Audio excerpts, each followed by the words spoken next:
Podcast is intended for mature audiences. The views and opinions expressed are those of the panelists and do not reflect in any way those of the podcast partners, sponsors, or affiliates. Enjoy.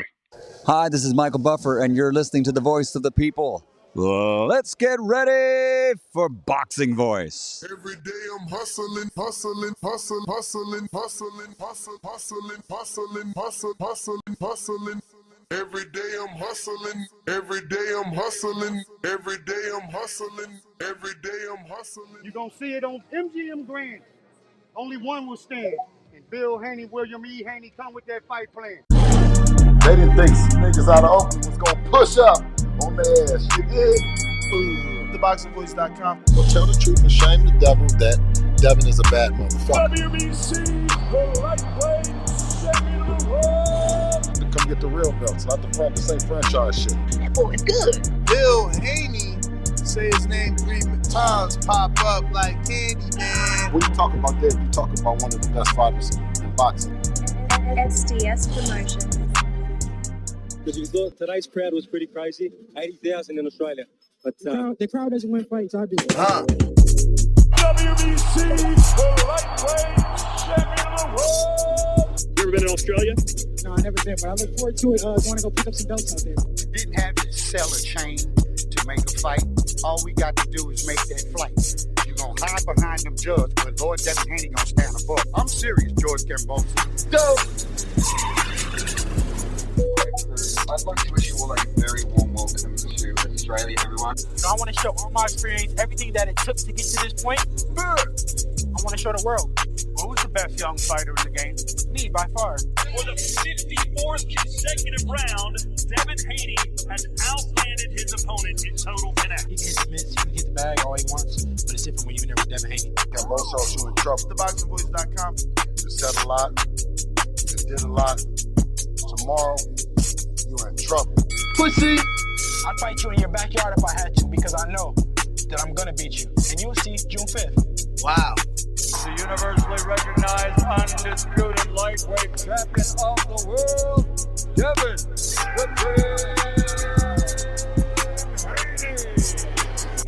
SDS Promotions. Yeah.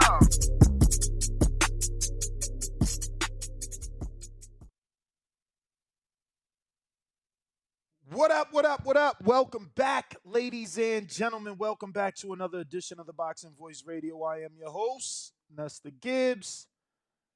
We'll be joined alongside Ringwalk Danny in just a bit. Right now, we are here to discuss Devin Haney and Vasily Lomachenko, or more Vasily Lomachenko, and the fact that he is comparing Devin Haney to Ryan Garcia.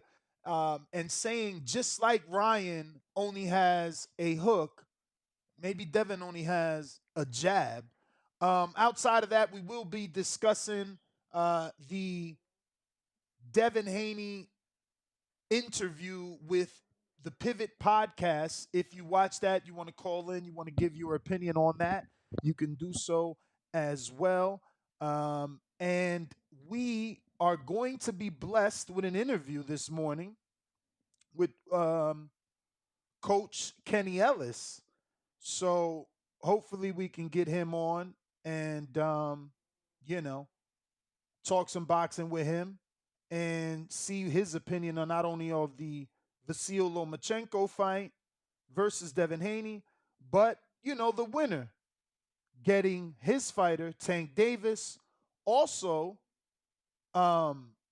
we can ask his thoughts on what was just revealed by Bob Arum, that he doesn't believe the fight with Shakur Stevenson and Tank is ready. He's saying that if they do it now, there's not enough money in that fight, and that he wouldn't make enough money. Bob is funny, I swear. I don't even understand that, man. I swear, I wish we could have like someone high up, like Robert Diaz, if he could just, now that he's not with anyone, come on and like really explain things.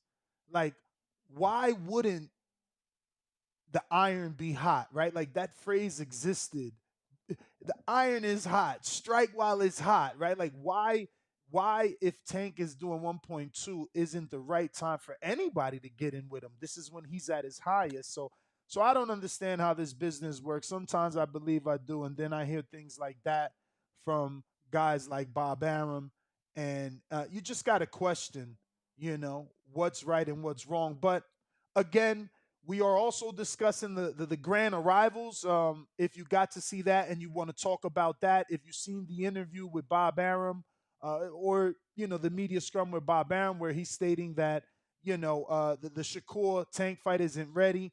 If you want to talk about the Pivot podcast, you can do so.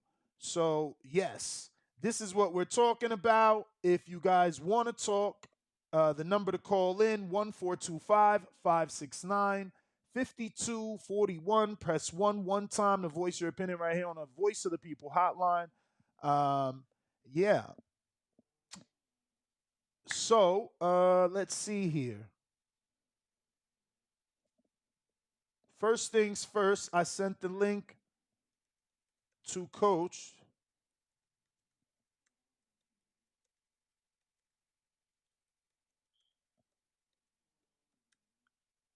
Just sending him a message. Sorry for the dead air. But the grand arrivals, let me pull that up, right? And also, if you want to talk about Devin, the fact that Devin is saying that Vasily Lomachenko is a dirty fighter. But here is the audio. This is the media scrum. Shout out to Fight Hub TV and shout out to Ring Highlights that obviously clipped Fight Hubs and posted it on Instagram, making it simpler for us. But yeah, let's give you a screen share so we can get you that audio. Of his jab, do you have to get on the inside to win this fight, Vasily? Be aggressive? Look, it's the same like Ryan Garcia has a left hook, but it doesn't work with guys who knows boxing. So the same, we understand it, we know it, but everything can happen during a fight. I don't know what happened, but. So as you can see, he said it's the same with Ryan Garcia, who's got a left hook, but it don't work with guys that know boxing. You know what I mean? So he's saying, yeah, Devin's got a jab, but that works for guys that don't know how to, defend or operate against a jab. So that is Vasily Lomachenko. Now, let me see if I can find you some grand arrivals here. But that was interesting, too. I'm sure you guys seen that as Top Rank posted an exchange between Devin and Vasily Lomachenko walking in the back and Devin, letting him know you're a dirty fighter. But Vasily challenging him, saying, hey, which fight was I dirty? And it took Devin some time to give him an answer. Eventually, he said the Comey fight. And, he said that Loma's dirty because when the ref would say break, Loma would hit on the break. So we'll see. But this is that video and audio here. How do you know? Slip the jab. How do you know? Where did you see a dirty fight during my career? Where? You know, in which fight? In which fight? You know that's your best Which bet. fight? You know that's your best bet against me. What's the best? Like your best bet. I mean, Best chance. Only thing you can do. Best chance. It's funny because he doesn't. My best chance to do dirty fight? Yeah. Come on, man. Never. Have you ever seen him fighting dirty? Yes, I have. Where? All of your fights. Which all of your fights. Which one? Homie. So where it was all dirty? your fights. Where? All Punching your on fights. the inside. When you say break, punch. Break, punch. No, man. No. Oh yeah. We know what you're preparing. Good. So Does yeah, break mean punch? So it That's was. break he means is punch? leading us in the Break back means with the punch or break means tracksuit. Next Break, to, no. Break, No, break, you have to Devin prepare Haney. yourself. Stop. It means stop. It means stop punching. We know what he wants to do on the inside. He wants to make it a So dirty that's fight. it right there. Don't need to loop that. So that is their exchange in the back, and Devin letting them know he feels Loma's a bit of a dirty fighter in the clinches. Loma challenging him. Devin going as far there after hearing it a second time. Devin going as far as saying all of your fights. So it could be a mental tactic to get under Lomachenko's skin. Could be a mental tactic to make sure that the referee make sure that the referee is paying attention and, maybe giving Loma a more microscopic look, right? Having him under a microscope on the inside. Maybe that's Devin's plan. But yeah, man, this is what we're talking about. The Pivot Podcast interview, the grand arrivals, that particular backstage, behind the scenes footage there of Devin expressing that, Vasily Lomachenko is being a bit dirty, and hopefully we get Coach Kenny on the show. But we will be having Danny in just a bit. And once you guys get those thumbs up ready, we'll be ready to rock and roll and get to some callers as well.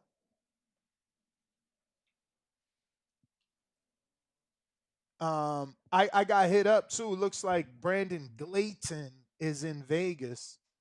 Gonna try and get him in studio later this afternoon, as long as we can get a show going and get that guest in there. Brandon Glayton had 2 tough fights, man, in the cruiserweight division.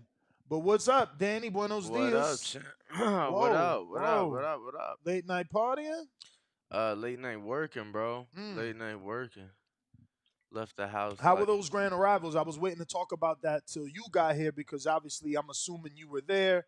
Bro, and, so what you just played, I got the after. Okay. Right? So it's actually already up, youtube.com/The Boxing Voice.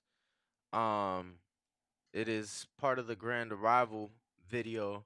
It's towards the end of the video, but that was actually before the grand arrivals.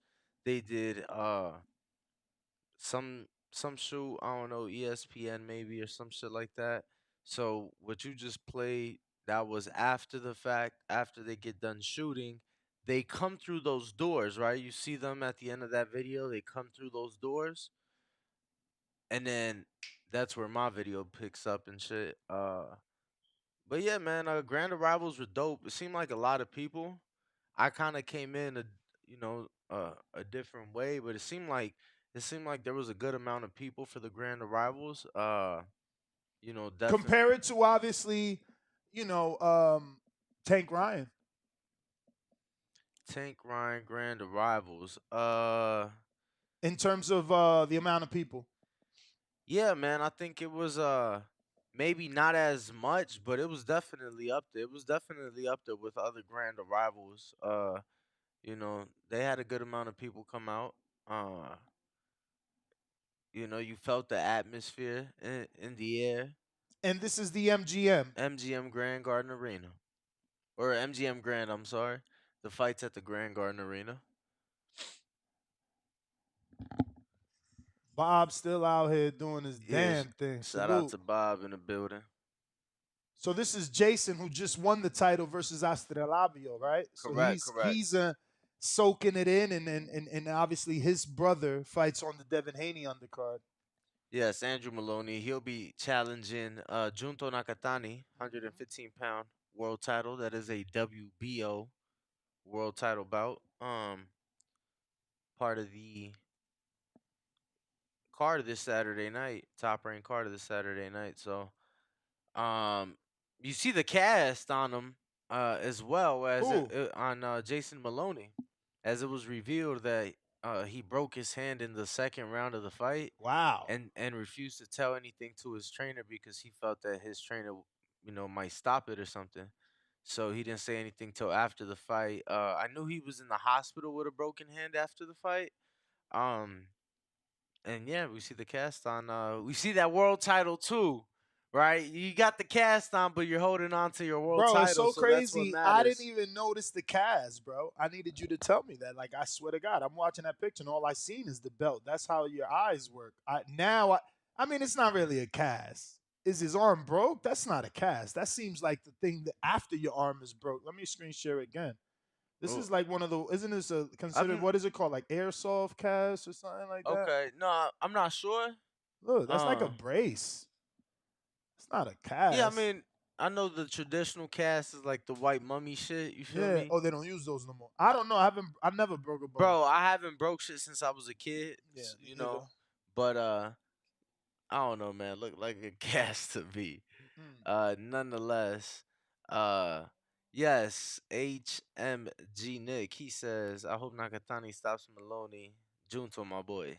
Yeah, man. Junto's definitely favored. I think Maloney's like a plus 200 or some shit. So definitely an underdog coming into this fight. What'd you make of the Lot of grand? cheers. Lot of cheers for Loma. I wasn't there. For the grand arrival? Not for Lomas. Bro, I got a lot of behind the scenes shit, champ. So it was So like, you was in the hotel room or something? yeah, you know what I'm saying? I got a lot of behind the scenes shit. So it's like, you get what I'm saying? I try to make it there. You know, the MGM big as fuck, bro. I'm not gonna lie. Not gonna lie. Try to make it there. And then I'm gonna be honest with you. There was some discrepancies. About? You know, some of the emails weren't accurate. Mm. So credential pickup states over there, you know, where the media center typically is, right? Mm-hmm. So that's nowhere near the front. But whole time, yesterday only, credential pickup was in the front. So you know what I'm saying? I come down from the room, I'm trying to get my credential. I can't find it. But what'd you make of the grand arrivals, champ? I mean, it felt like a big fight. You know what I mean? It felt like a big fight. I like the fact that they interacted a lot. You know, normally fighters are not, you know, around each other and they acting all crazy. I like that they were within a few feet from each other for a large portion of this. Like, I would say the whole fucking day. You know what I mean? So, yeah, that was different because it gave us more content. So did you see? I know you showed them coming, the behind the scenes, right, in the back. Did you see, or did you happen to show the sit down with them to where they were coming from? We don't have that. I'm just Okay. using Top Rank's No, Twitter. no. I mean Insta. That's fine. I just don't know. I just don't know that exactly what is out there. You get what I'm saying? Because they were sitting. You were talking about them being side by side. They were sitting side by side for one of their interviews. I don't know, 15, 20 minutes. That was quite interesting. Yeah. Speaking of interesting, I guess I want your opinion for sure. Look at this. I'm gonna have to shrink us a little bit. Bob Arum has stated that he could offer Devin Haney a fight against the winner of Josh Taylor versus Teofimo Lopez next, assuming Haney moves up to super lightweight as expected after the Vasily Lomachenko fight on Saturday. Now, this doesn't even say win or lose. This just says he can offer him a fight. What's your thoughts on that? I think that one would have to assume Devin winning, because then he could enforce the title as the champion moving up in division to be put in play for the Well, I mean, when you're on the same side of the street, you don't got to do that. If that's what the promoter wants next, he's going to give, you know, Teal the money necessary to agree to fight. And I mean, at this point, can I see a world where Tio doesn't like Devin's style? Yeah, but Tio now fighting Vasily, Comey, and signed up to fight Josh Taylor June 10th. Sandor. Yeah. Sandor too. I mean, the kid got balls. You know what I'm saying? He'll fight Devin if they offering him the Devin fight and the money. You know, I believe Top Rank will make him happy. Here's the thing, though. You know, there's a lot of there's a lot of Yo, what was that? Because, man, let's not all forget the Tio video from not that long ago. You get what I'm What? saying? Questioning himself? No, definitely not that one. Which one? The one where he was like making it clear he ain't coming back to Top Rank. I'm done with ESPN. This is my last fight. I mean, obviously to Bob that was nothing. No, I hear you. Water I hear under you. the bridge. Bob is the one using his name. And remember, Bob also did another interview where he said that T.O. has like 2 years. They don't believe the hype. There's a quote out there. I'm pretty sure Bob letting us know that T.O. still got time under that contract. He ain't going nowhere. Okay, yeah, I ain't see that. And that's probably why he's out here, offering fights. But I got Doc, $5 super chat. He says, But what if it's Josh though? What if it's Josh? What? Like obviously the T.O. fight has a lot of storyline, and I think. What if Josh wins? Yeah. Yeah, but that's what I'm saying. I don't think that he said win or lose. He didn't say winner or winner of. He did say winner of. Yeah, that's what winner I'm saying. of. Winner of. I thought you were saying. I didn't even read that. See, I told you. No, see, and wow. I heard you, but I thought you were saying win or lose for Devin, he would get that fight. No, I said it didn't say win or lose for Devin, so that was interesting. That win or lose, it seems like he wants to offer him a fight, but I didn't see winner of. I didn't see winner of. Yeah, see, that's what I thought you was getting mixed up. I'm like, no, I certainly got it. I certainly got it mixed up because I was assuming that they were only offering T.O. That's why I said T.O. But yeah, look, again, it just proves that Bob doesn't care what T.O. said. It's water under the bridge. He's still looking to do business. And same thing with Devin. Even though the contract is over, now there is a fight potentially going to be offered to him.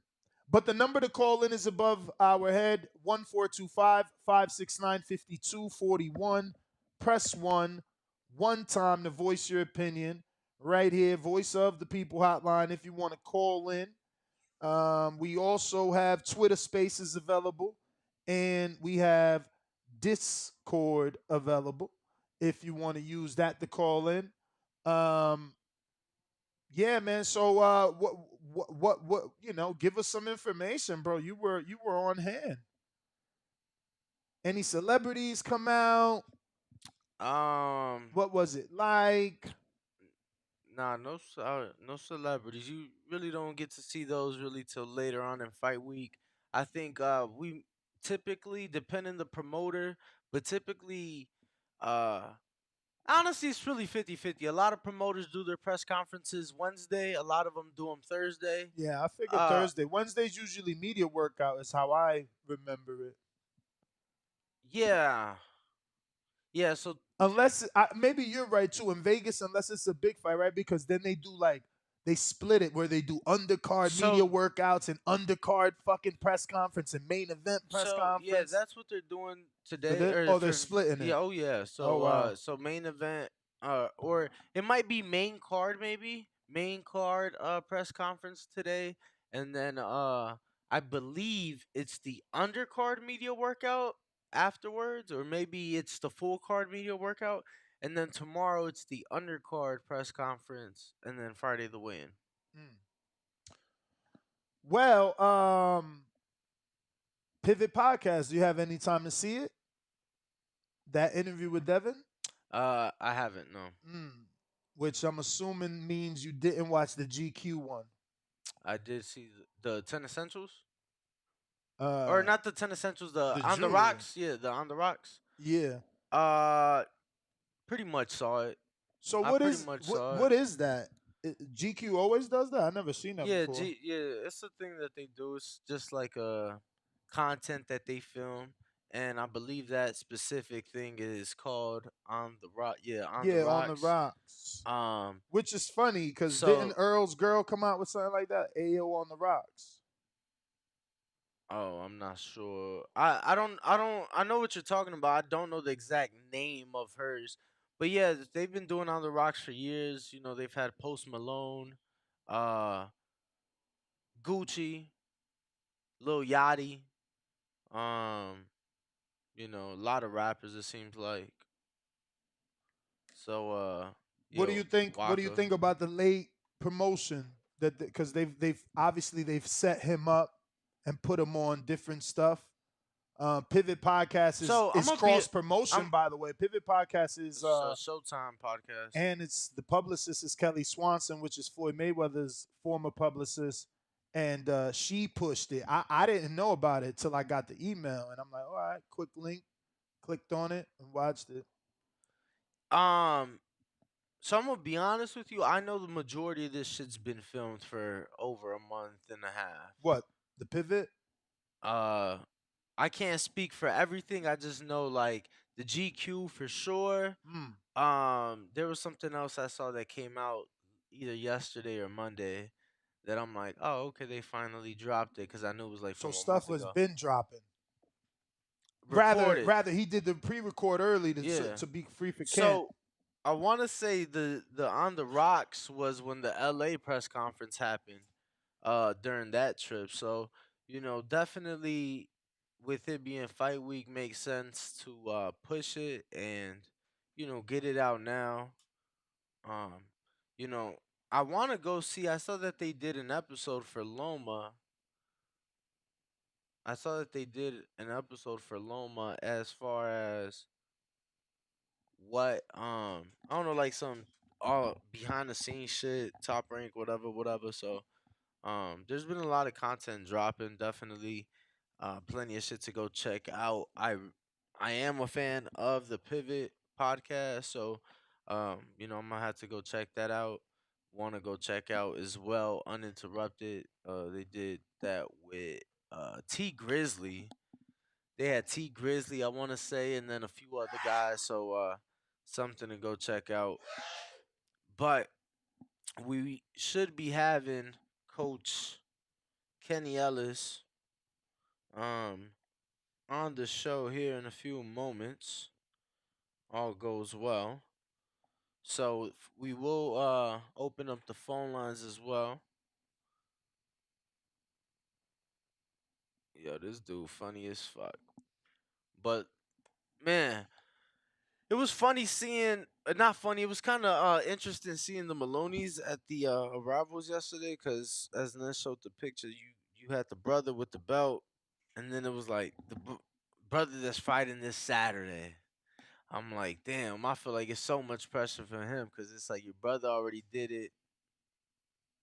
They don't expect you to do it. Not just do you have the pressure of doing it because your brother did it, but doing it as an underdog, bro. Like, imagine making that 15-hour flight back to Australia. Your brother got a belt, and it's like you came up short. I know he gonna feel some type of way about that. Of course, man. A lot of pressure, but he also has the motivation that it'll be historical. They would be the first set of brothers to win world titles within a week from each other. So it'll go down in the books. But he last I checked, he was a big underdog. Minus 250, or excuse me, plus 250. And I'm sure that's changed now. So yeah. So what did you think of Lomachenko, bro? Saying that Devin is like Ryan, who only has a left hook, kind of saying all he got is the jab. I found it to be tactics, bro. I found it to be, him trying to get under his skin, him trying to, get in his head. I felt like it was kind of like a poke back for Ness saying, not Ness, but Devin saying that he a dirty fighter. You get what I'm saying? Yeah, speaking of that, which fights do you think Loma was dirty? I don't even remember it. I get what Devin is saying, though. I do know that Loma plays coy on the inside, but I don't know that he flirts with punching you on the break.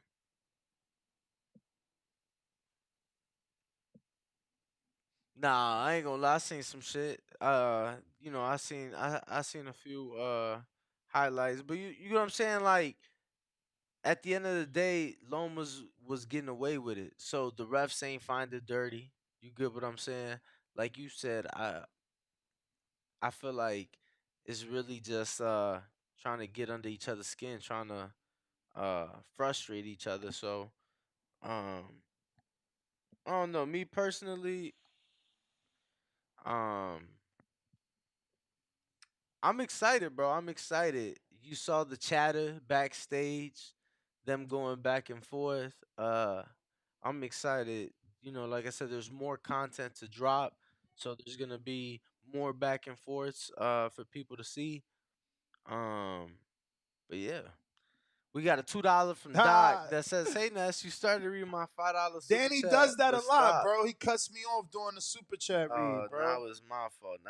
He said, "What up, Ness and Ringwalk Danny? Where can I send y'all my bet slip to look at? Send it to the Boxing Voice DMs. It's always best. Just want to show y'all real quick. Go Dev, best boxer and overall professional in boxing. That's something that triggered a Pivot podcast moment. They were asking Max, so you ain't never seen him hit on the break, man? Come on. The co-main fight for sure was the one that I was showing the highlight of. But come on, man. Y'all know he hit on the break. Yo, the Lakers was getting their ass tapped last night. Yeah, I see the comment. The Lakers was definitely getting their ass tapped last night. But we should be getting Coach Kenny Ellis in just a second. Yeah, Bear he's with just us. he wants to know, can he jump on via phone? Via phone. Dang, I ain't gonna be able to connect to Instagram, coach. He trying to video call me. Damn. Average boxing fan, $2 says Haney making excuses, Loma dirty, crying, laughing in the clinch. Y'all can't say he ain't never hit in the clinch, champ. On the break. But it is what it is, man. That's why they gonna step in a Saturday. Did you think anything of the size difference seeing them on fight week, Ness? Nah, because they walk in. It's not like I'm trying to get me a good face off, but again, I said it like 2 weeks ago. Those face offs are deceiving. You see one guy so much bigger, but then in the ring when they're in a boxing style, they kind of even out. You know what I mean? So it's just it's a real throw off.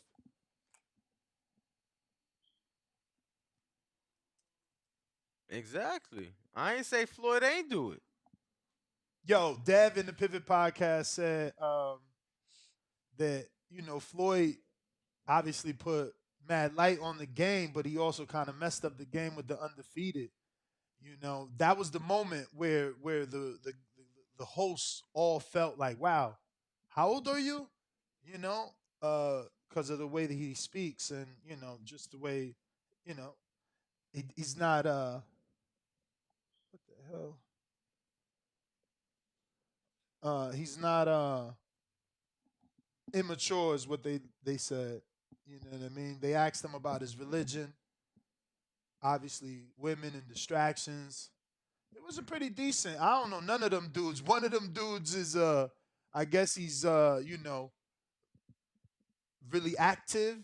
So he's like asking mad questions about sex before and after and during and all this shit, you know what I'm saying? So Dev it was funny. It was funny. It was a good interview. You guys should definitely check that out for sure. It is on the Pivot podcast, right? That's the name of it? Yeah, Pivot podcast. Yes, It was sir. pretty good, man. But let's get to these phone calls. If you guys want to call in, you know what to do. All you got to do is request, and we can open it up. Take your calls while we wait on Coach, who hopefully gets it right. Yo, that's it's actually doing really well. It's What's that? The Pivot podcast episode. Last I checked, I think it was at like 160 something Yes, it's at 169, doing better than the Rocks would dropped 4 days ago. Okay. Remember to rate us 5 stars on iTunes. Subscribe to youtube.com/theboxingvoice for the latest and greatest interviews with your favorite fighters. Yo, this is more more of an untitled question, but just because it came to me just now.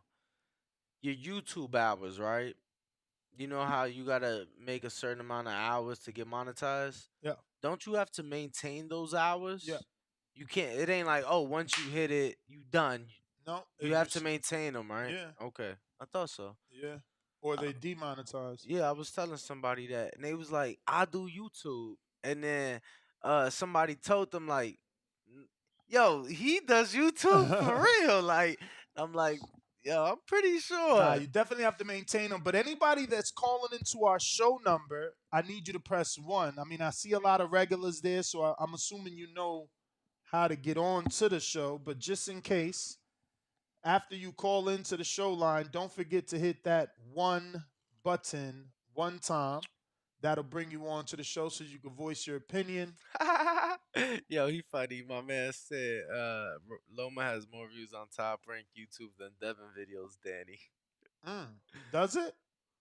I'd have to go check. I mean, Chris. that's what they say, that he brings in those numbers internationally, you know? Yeah, because we've asked. We like, yo, why is he our darling? Yeah. They said them sponsorship he been getting and them views he been getting. So we got on the super chat. Yes, Chris, $5 celebrating the first super first time super chat. Says, besides who you guys are going for, who do you think got more skills, Loma or Haney? Very tough question because both boxers bring a lot. I feel like Loma is the first of his kind. We've never seen a dude that can create so many angles. And Coach, good morning. How are you? What's up? I'm good. How about yourself? We are good, man. Thank Bless, you Coach. for coming on and giving us an opportunity to interview you. Want to say first and foremost, congratulations on the win a few Saturdays ago on the 22nd. And yeah, man, how are you soaking in the big win? I'm taking it day by day. Thank you for having me on first. But yeah, I'm just sitting back, recuperating from the whole trip, the whole camp, Man, so even the coaches got to recuperate. How hard is it on you doing a training camp of that magnitude? Especially in Vegas, because obviously you guys are usually in Baltimore, in your home, having to relocate for months at a time, having to travel during the training camp. Just talk to us about all those things, Coach. Yeah. First of all, you gotta get used to the time. You know what I mean? Then the weather is different. Traveling to get spawn here and there. You know what I mean? And just everyday schedule, man. Just grinding every day, everything over and over. So it's just redundant. You know what I mean? And then after it's all over with and done, you get the reward with the win. Then you come back home and relax. Coach, you've been with your fighter for so many years. When did you know that he would get this big? All the fighters come in the gym, they have their own strengths, man. They have their own talent. It's just a matter of them getting through everyday life with, as they grow. The challenges that you grow through as a kid with you get into girls and you might get into gang violence. You might, anything can happen that make you lose your constant your dedication to the sport. But the ones that withstand the ones that get through everything, they all got talent to me. They all have a chance. So I saw it in Tank when he first walked in the door at 7 years old. He was spunky, man. He was spunky, man. Always energetic. Always wanted to be first. He refused to be in second place. He wanted to be seen. He loved for people to see him do what he do, and that's what made him special. How important is it for you guys to remain on this level now that he's gotten there? I mean, we haven't seen 1.2 million pay-per-view buys. Canelo Chavez? No, Canelo Triple G? Yeah, Canelo. Actually, I think Canelo Triple G too. Which is what year? That was 2019. That's a long time, Coach. Yeah. This is a Yeah. unicorn right here. Like, I'm sorry, 2018.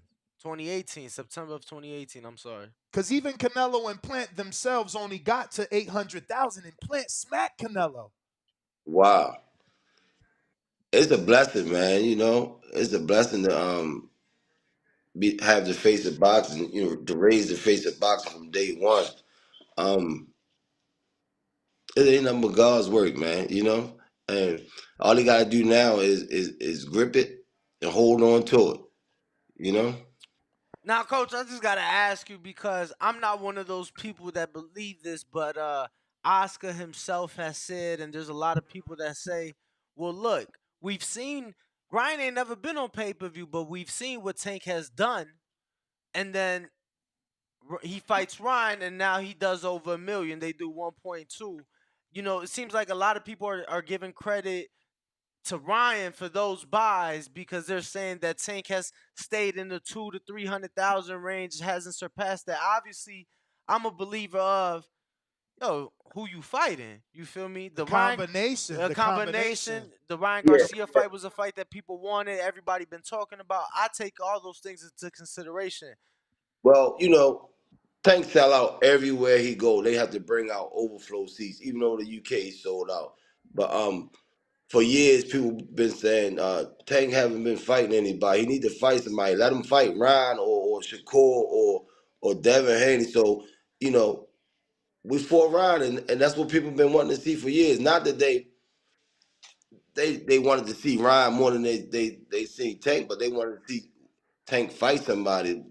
To me, he's been fighting people all along, but the fans, casual fans, they just don't understand boxing. But yeah, some people thought Ryan was going to beat Tank, you know? Definitely was a lot of people that felt that way. Hold up. So obviously I've heard until you ask him to put that money up, then it got quiet. Yes, until you act to keep the money up. No.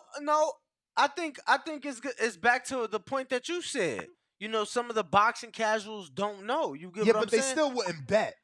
They wouldn't bet. You gotta understand this fight drew so many celebrities. How many celebrities didn't we know? Celebrities bet. How many celebrities didn't we see online that bet on Ryan? We've seen a lot of them.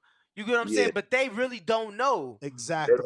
They don't understand, you know? But it's all good. They know now, you know?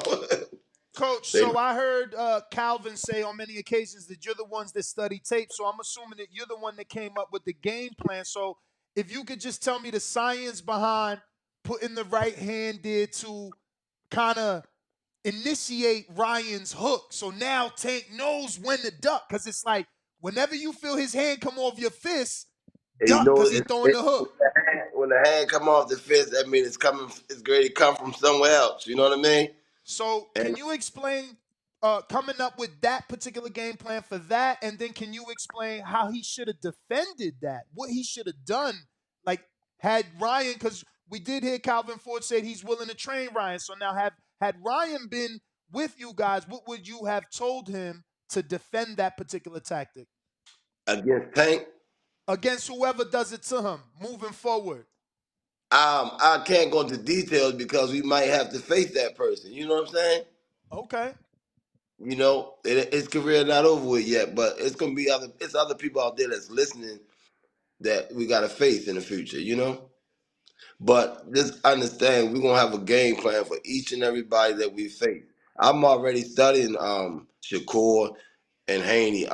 We might not ever fight them, but just in case, I'm months ahead, man. I'm months ahead. So in the build-up for the Ryan and Ryan and Tank fight, Tank said he only got a few fights left. How did you feel hearing that, or have you already heard that in the gym?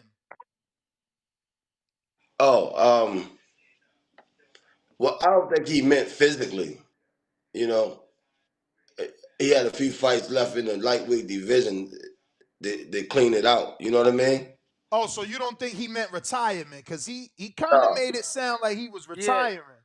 No, he gonna clean out that division. It's only a few fights left.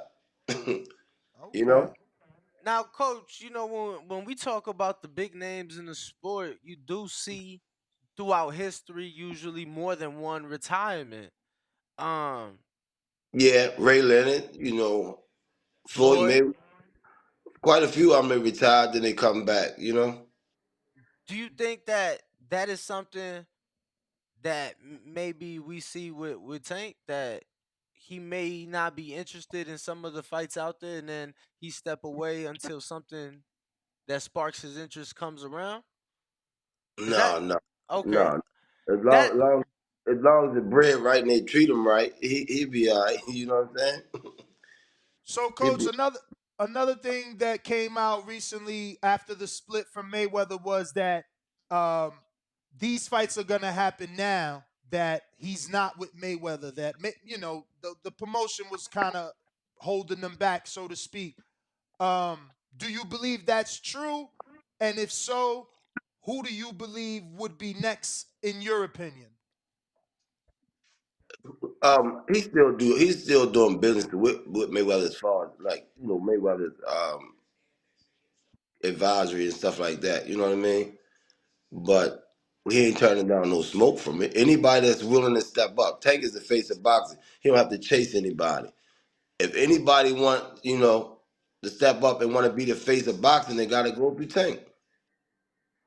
Now, you and Calvin have been quoted in interviews saying that the winner of Devin Haney, Lomachenko, may get the fight, but it sounds like you and Calvin believe the Lomachenko fight is bigger because he brings a country and Yeah, has international views. exactly. Whenever somebody bring a country behind them, it's more sales. You know what I mean? The fight is way bigger.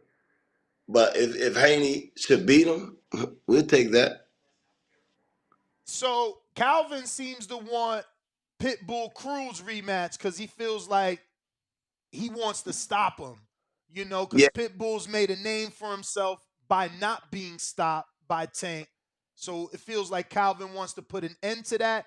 What do you feel about the whole Pitbull situation? yeah. It was a lot of controversy in that fight. People thought that uh, Pitbull won, but Tank clearly won the fight. But we was 50% in that fight. Tank only had one hand. We heard our hand 2 weeks prior in camp. So we definitely want that rematch just to show the people that Pitbull ain't on our level, man. now, We had, Coach, you we had one hand in our entire fight. We had one hand. now, Coach. Obviously, you said that Loma bring a country, but that you guys will take the Haney fight as well if he wins. Previously in the conversation, you said that you've already been studying Haney and Shakur just in case. You said may never Yeah, fight, but I study boxing all the time, man.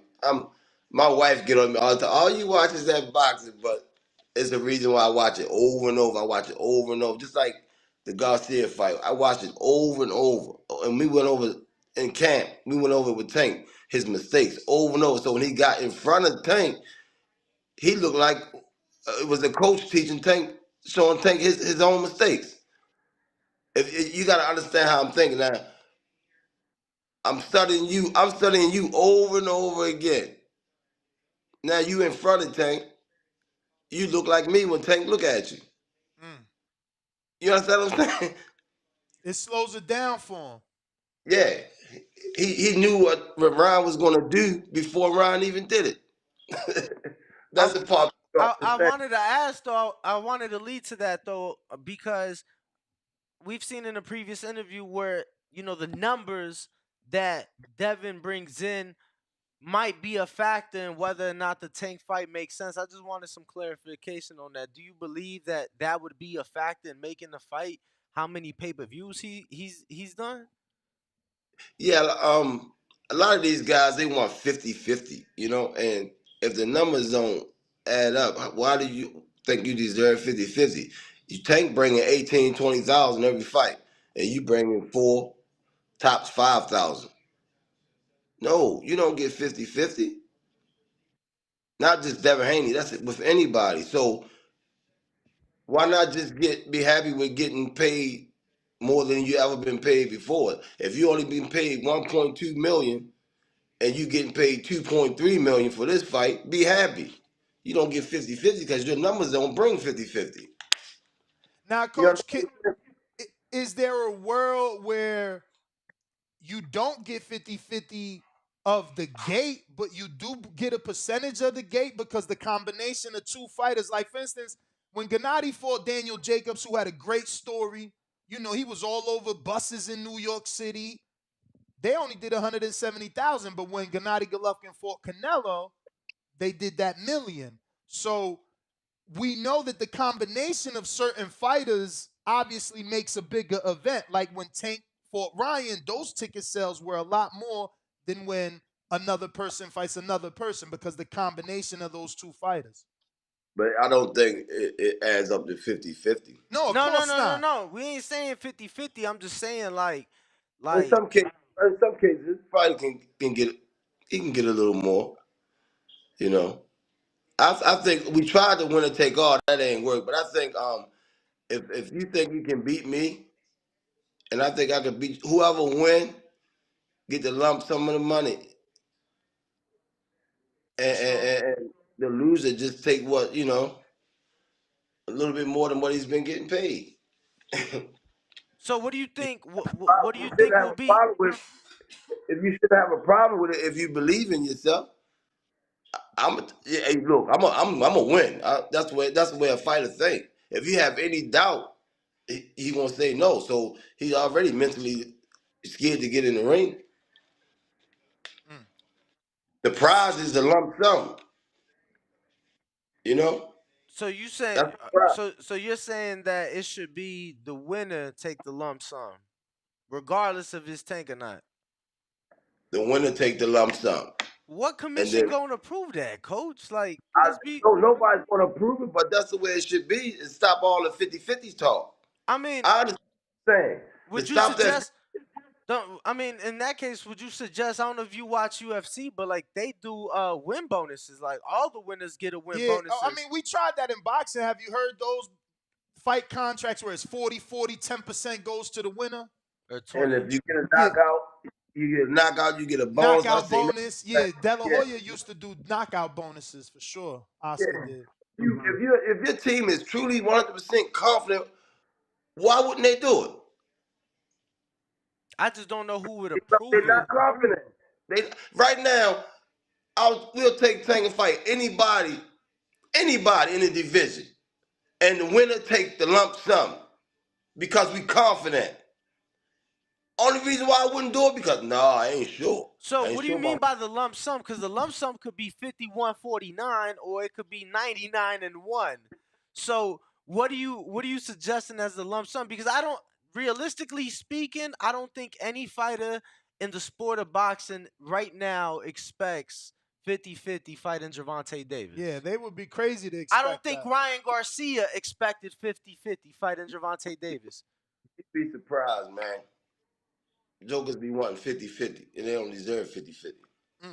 So I'm just curious. Like, is the team gonna wait till after Saturday to reach out, or how would that go about?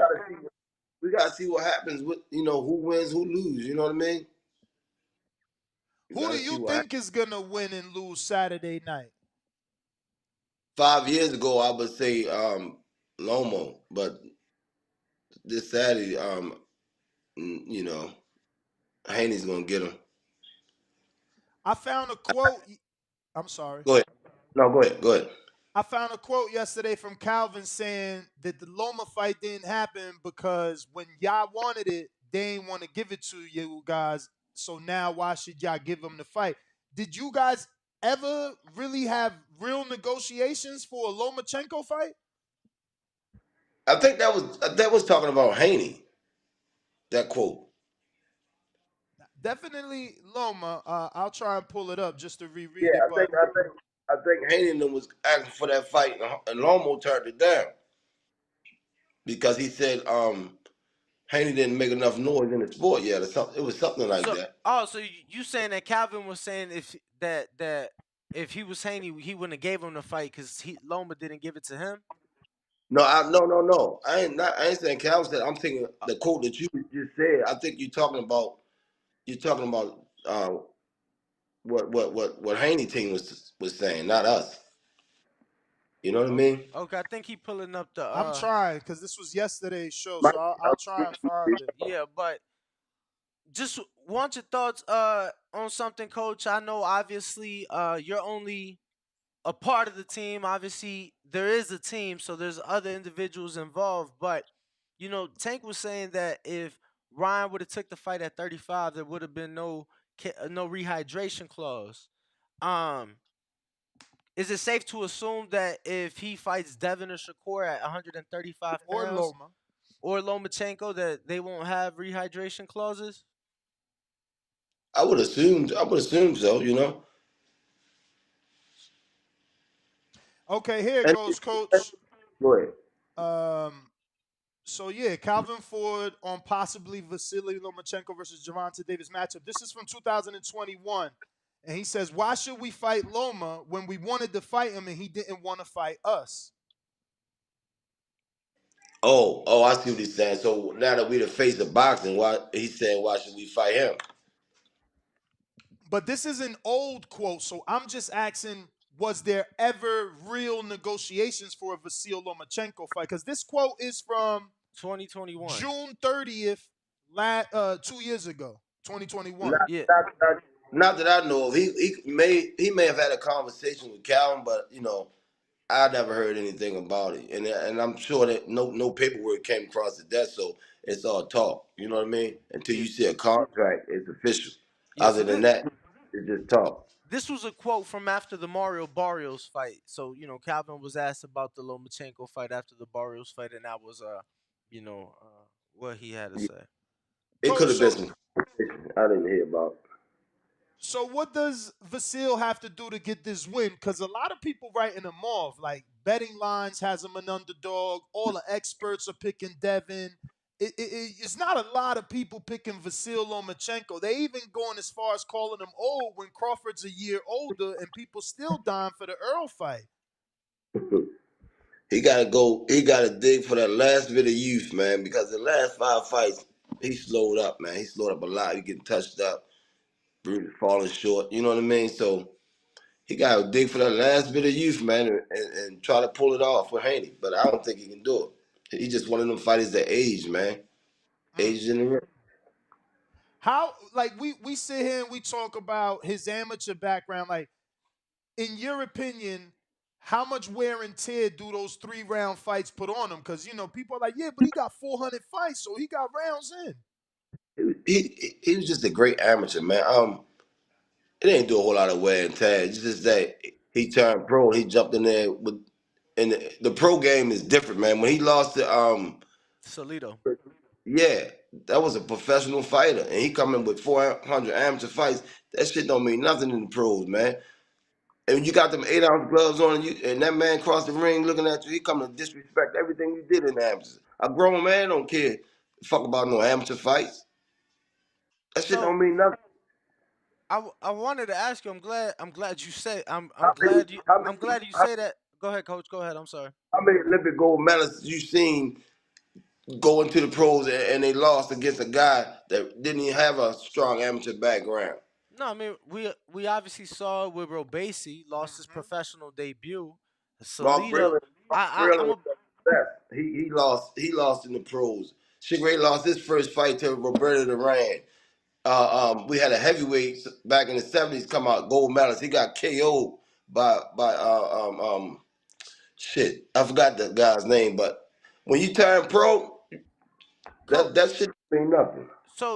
So I'm glad you said that, right? Because I wanted to ask you. Obviously, I've been to y'all gym. I see the wonderful things that y'all doing over there, and right now I feel like it's a funny time, right? Because the 2028 Olympics is supposed to be in Los Angeles. First time since '96 that we have a Olympics in this country, Summer Olympics, but yet ain't no boxing, right? And now 2024 is up in the air, and there's so much corruption, but yet. Yes. But yet we saw Gervonta Davis with 220 amateur fights, 230 amateur fights, something like that. So being at this point, you got to feel that some of those amateur fights played a part in his development and his success. No. Well, we train fighters like professionals, man, when they're young too. You know what I mean? Everybody don't do that. They some people fight amateur for so long, and then when they turn professional, they can't make the transition because they got so many amateur habits. But we train them like professionals anyway. So when they turn professional, they make the transition easy. It depends on how your team is training you. You know what I mean? So I'm curious if you could if you could change it up now that When you you're at got the what you, now that go ahead. fighters can, some fighters can, some coaches can change it up, but them habits are hard to break, man. No, It's hard. I'm saying like now with Gervonta because he did have a lot of that's a lot of amateur fights, and I would feel majority of fighters don't get to have that many amateur fights. So I'm saying, would you go back and change things now? Like, would you have fought him in less tournaments? To preserve him more? Do you feel that everything No, he did was necessary? no, I wouldn't change. The tournaments are important for disciplining you in the pros as far as making weight, holding your weight down. In the amateurs, you got to hold your weight every day of the week, and all that stuff discipline you for the professionals. You know what I mean? Um, the obviously in the build up to the Ryan fight, Ness was saying how Tank was talking about only a few more, and you were saying, nah, I'm thinking lightweight. So is the move after this gonna be up or down? We we gotta clean out the lightweight division first. It makes sense to give the fans what they want. You know, Tank is a lightweight. Who would y'all say is still in the division that Tank need to fight? Devin Haney and Who else? Shakur. I mean, That's I mean, after if he beats Haney, Floyd said it the best. When you beat the guy, they're just gonna build up the next guy. So right now, Devin is the guy because he got all the belts. If Tank beats him, they're gonna say Shakur is the next guy. But that brings me to this audio. Let me know if you can hear this.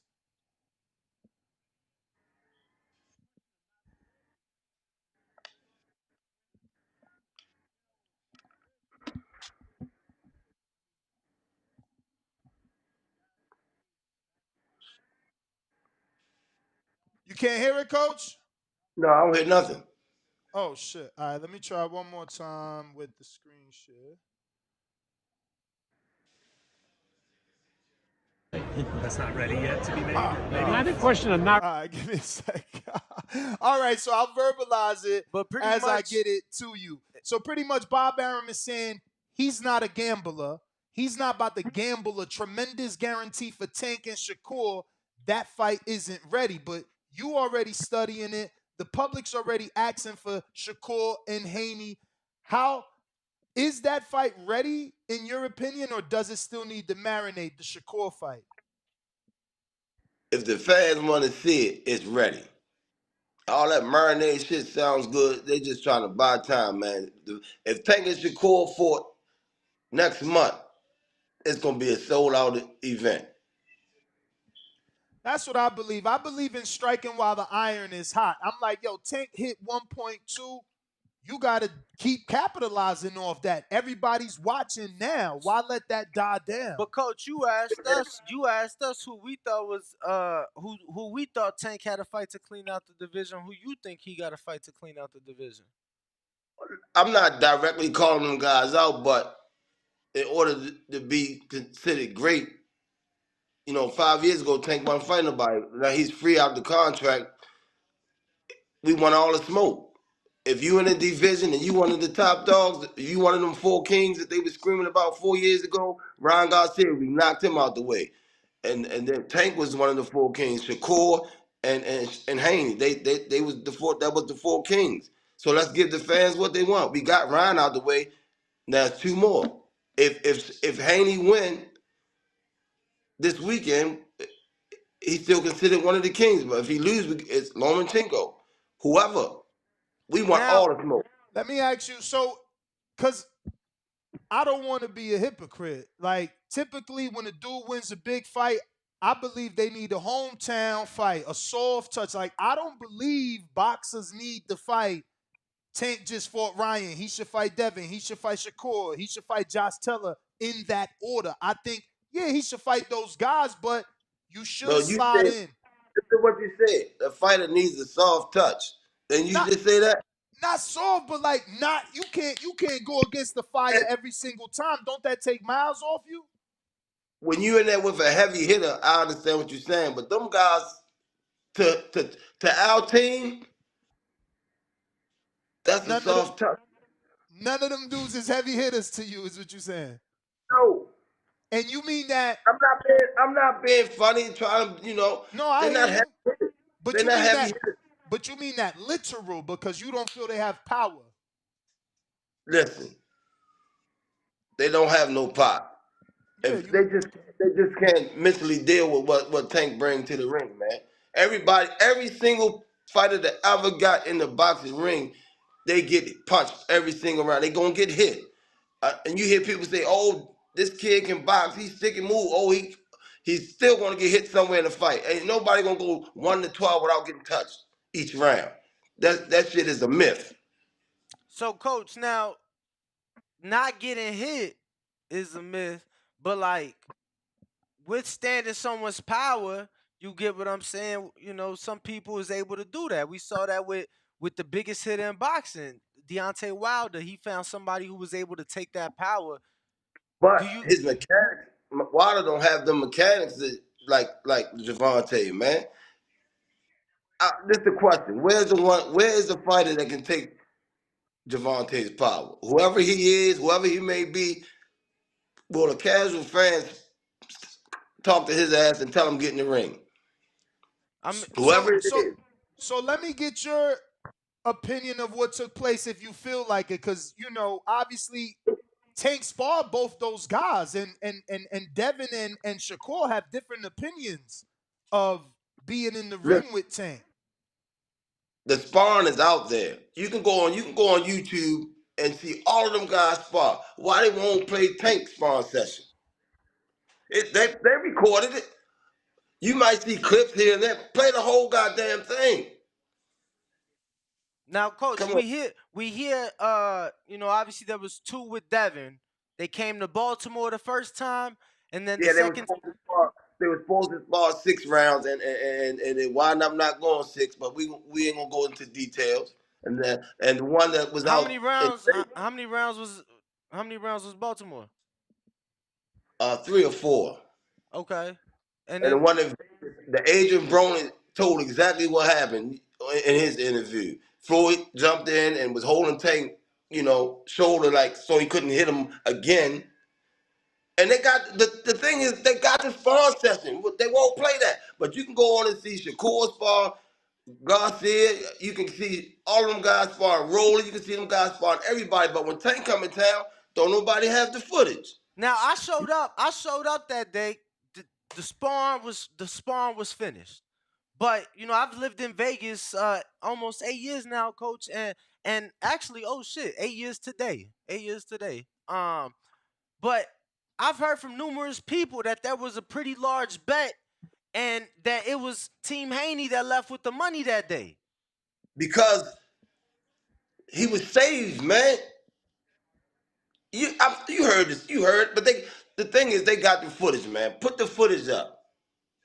Put the footage up. Or we can do another spar session live. Set a date and we spar live in front of the world. Man, that sparring session better be with 8-ounce gloves and no headgear. At this point, you can't spar for free. Now, no, that's a fight. That's what I'm saying. That's what I'm saying. Y'all built it up with the spar. Now you got to make it for money.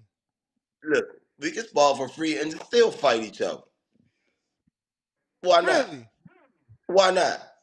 I don't know. A lot of trainers seem but to the only believe. thing is, will they be willing to fight after the sparring session? That's the question. So you're not one of the trainers that believe, like recording footage and people being able to see your fighter sparring. I don't know. You want to come in and record? You think Hadlin, Duran, them guys, Tommy Hearns, them care about that shit? If you're a fighter, it's different when you got them 8-ounce gloves on. It's totally different, man. What you all think that of? This new generation, no record. Hell with that shit. What you think of the Mongolian Mole? Obviously, he made a big name for himself sparring Ryan, and then it's been heavily rumored that he was, the help to the body for the Team Tank game plan. What's your thoughts on him? First of all, can you debunk the fact that he was the mole? Nah, you don't got to do that. Why?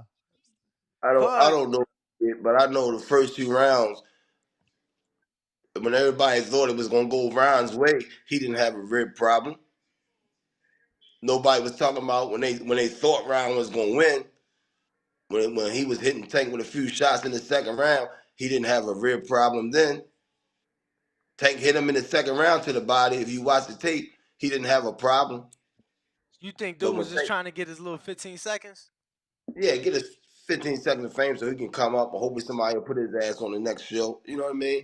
But he Ryan did immediately have a conversation with Joe Goosen that was captured by Showtime pay-per-view, and it's like, did he hit you to the rib? And he's like, yeah, he hit me in that rib. You ain't see that? It's a spot that he can't take a punch, and the whole team know he can't take a good body shot. It ain't that nothing that the kid did. Coach, let me ask you because I think Tank's most famous knockout was probably the Leo knockout. You know what I'm saying? First pay-per-view, Halloween. I remember it was a vicious. That's probably the most declarated, but I think the Rolly touched more people. Yeah, because Rolly ran his damn mouth so goddamn much. Well, that knockout was the best. I wanted to bring up the Leo knockout because obviously he does the 3 punches, do the same shit, and on the third time got caught. Ryan did the same shit. Ryan did the same shit. Please tell me, y'all like why? How? What is the question? I just ain't nobody was gonna do that. Like, how soon did y'all pick up on it? Because I feel like it was the second round knockdown, right? It was a knockdown, right? We study tapes, man. I study tapes. We go over this shit. It's just when a fighter, when Tank see it, when he feel it, he might see it the first or second round, but his timing, he ain't feeling the timing on it yet. So he might wait till 5th or 6th round. When he feel it, he gonna get your ass somewhere. Now, I wanted to answer a question that you had because you said something about if there's somebody that could take Tank's power, Now you check, there's 2 guys that had made it to the final bell. I know the first guy was like a 6th round or something like that, whatever the case was. Who was that guy? Who was that guy though? No one talks about him. Listen, it was so early. Tank wasn't 100% in that fight. When he went with the distance with the first guy in the Rolly fight, everybody know he had injured his hands 2 weeks prior to the fight. Pitbull. Yeah, the Pitbull fight. Yeah, he wasn't 100% in those fights, man. If somebody can take his punches and Tank is 100% from 1st to 12th round, I ain't saying there's nobody out there that can't do it, but that's going to be a hell of a fight, man. And both of them going to have to go to the hospital to make sure everything is okay. Because Tank ass can crack. Because Floyd was not bad at taking people's power punches. Every time we thought he was going to get in trouble with a power puncher, he was good. Like, the only 2 times I can remember, he got shook up with Emmanuel Augustus, Shane Mosley, and Maidana. That's all I remember, but you watch more tape than me. And Floyd has never fought Tank. No disrespect. You use other people's names. I know Tank. I no disrespect to Floyd, but Floyd has never fought Tank, so I can't. We can't they say. Sparred? No, not that I know of. Even if they spar, you can't go off the sparring session because sparring you hold back and you got big ass gloves on the hip. You can't do that. Come on, Coach. Tank ain't holding back. We all seen that red catch footage. Tank hold back, but if you talk shit, he won't let you know who's in charge. But everybody he spar, he holds back. I can attest. I can attest to that statement. There was some famous sparring late night, and Tank was holding back until until the individual chose to talk. Exactly. And if Tank, sometimes if he rock you in spawn session, he'll fall back. He gonna say, "You all right?" Because he's not gonna hurt you. But you coming there, like when we was out there for the Rolly camp, getting not Rolly, the tall guy that we fought. Barrios. We was in camp. We had some spawn come through, and a guy coming there jumped on Tank in the first round. So I stopped the spawn session. Said, "Man, what you doing? We getting ready for a fight. Are you trying to hurt him?" And he had a little attitude. I said, "Keep that same energy." So the next round, I told Tank, I said, "Man, get him out of there." And he was stressed out on the fucking floor the second round because he came in there with the wrong attitude. We getting ready for a fight, but you trying to hurt my man before the fight. And you said that was who again, Coach? I don't know his name, but it was during the Barrios camp.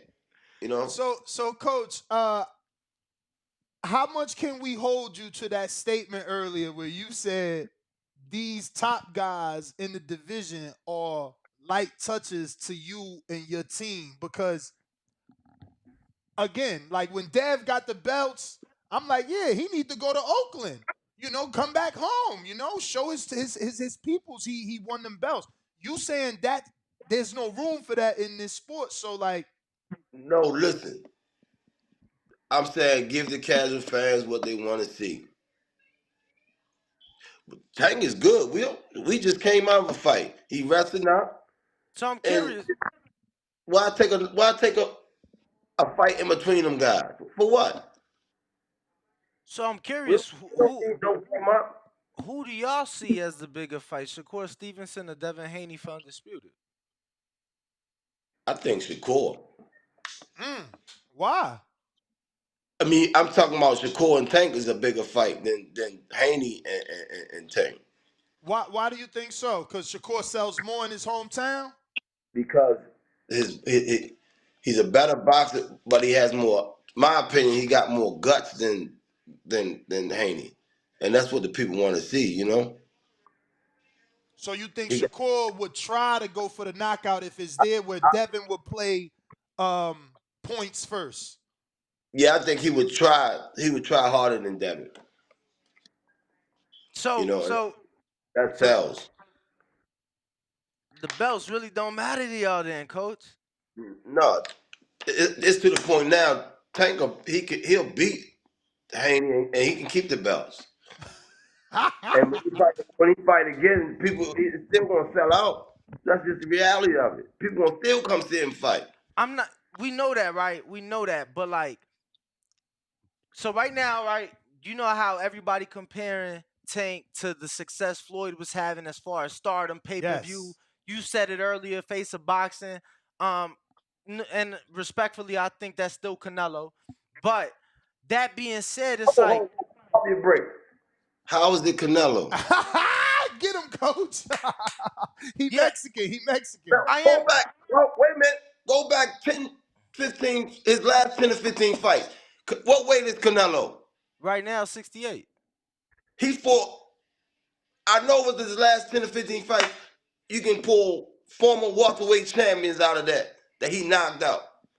In his last 10? Yeah, he didn't fight Khan. I'm trying to think. It's Khan in the last 10. Yes. Mir Khan in the last 10.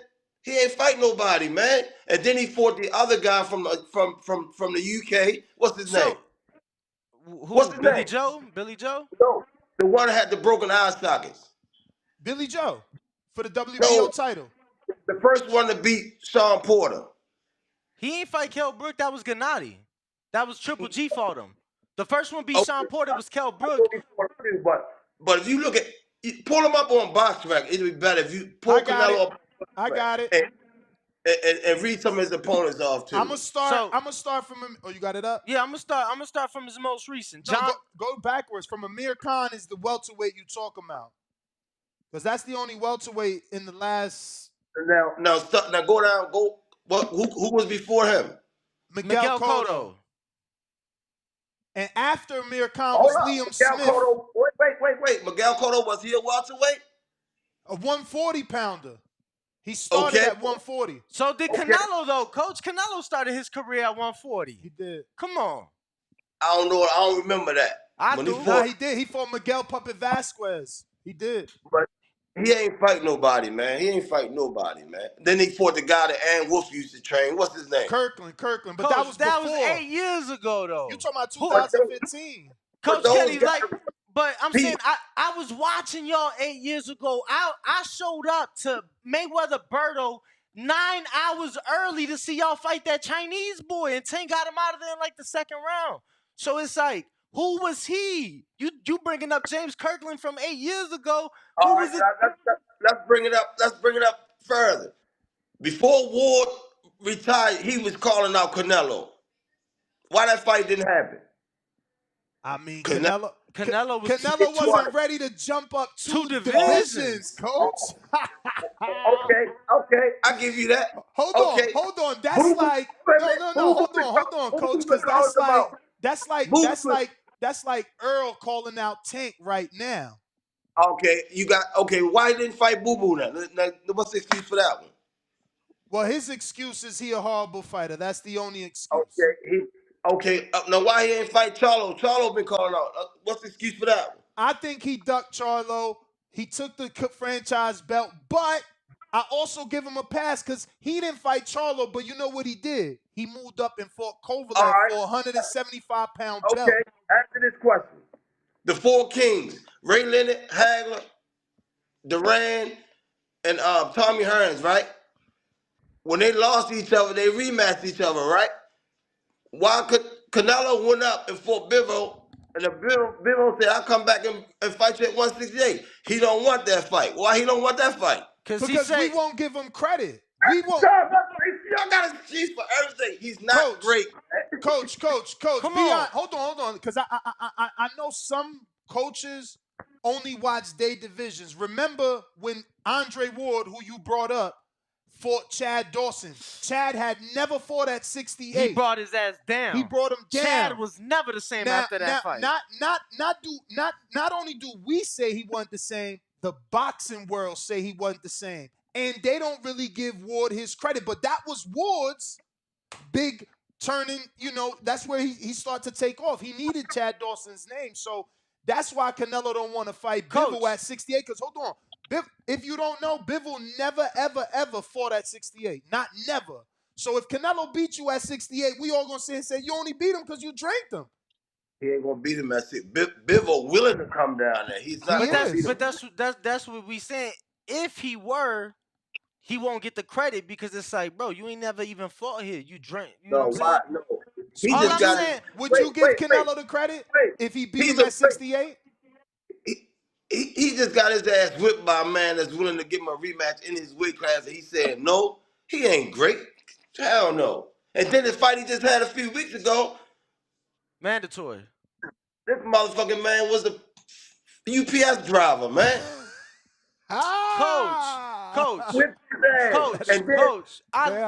Coach, let me tell you. And I don't know how much you watch the show. We've said it. Tank got the best resume right now out of the lightweights. Out of the lightweights, right? But don't act like y'all ain't fight Cuellar or like Nunez. I've been to all the fights. I traveled coast to coast to watch Tank. Matter of fact, the Cuellar fight, I was in Afghanistan and I watched it on FaceTime. I got a screenshot of me watching Tank Cuellar on FaceTime. I'm gonna end the conversation with this. If Tank would have fought Canelo last week, he'd have fucked him up, stopped him. If that was Tank last week, he would have stopped Canelo. So with that in mind, now that Leonard is only an advisor, how realistic is Tank versus Thurman? I always wanted that. When Leonard was talking that up, I really wanted that. And now you seen your former opponent Barrios move up and fight Thurman, not get stopped by Thurman. It gotta have your mind churning. Maybe Tank could do that. Yes or no? Look, listen. Tank can still make 135 real easy. Tank turned pro at 126 pounds. Just because he can hit hard, I can see if he's having trouble making the weight. Okay, let's go to 40 now. Okay, we can't make 40 no more. Let's go up to 47. No, don't rush him. If it ain't my fault that Thurman ain't gonna be there if Tank should ever fight 47 because the man can crack, put him in a situation where he got to fight uphill. Hell no. But isn't that what Canelo did? He sees somebody that is above, but that he still feel I could pick that dude off. Yeah, he bigger than me, but I could pick him off. A lot of them guys, what they do, they spar these dudes, man. They bring these dudes in the camp. They spar them for another fight. They might have sparred a few years ago and they dominate. And then some years down the line, they fight them. But the casual fans don't know that. So now he's walking down the aisle like he this big dog, but you know you've been beating his ass in sparring for 2 years. That's what Canelo and them do. They fight sparring partners and shit. Tank he ain't fight nobody he ever sparred yet. It's another champion out there that beat up a few sparring partners, but I ain't gonna call his name. These guys be bluffing. They bluffing.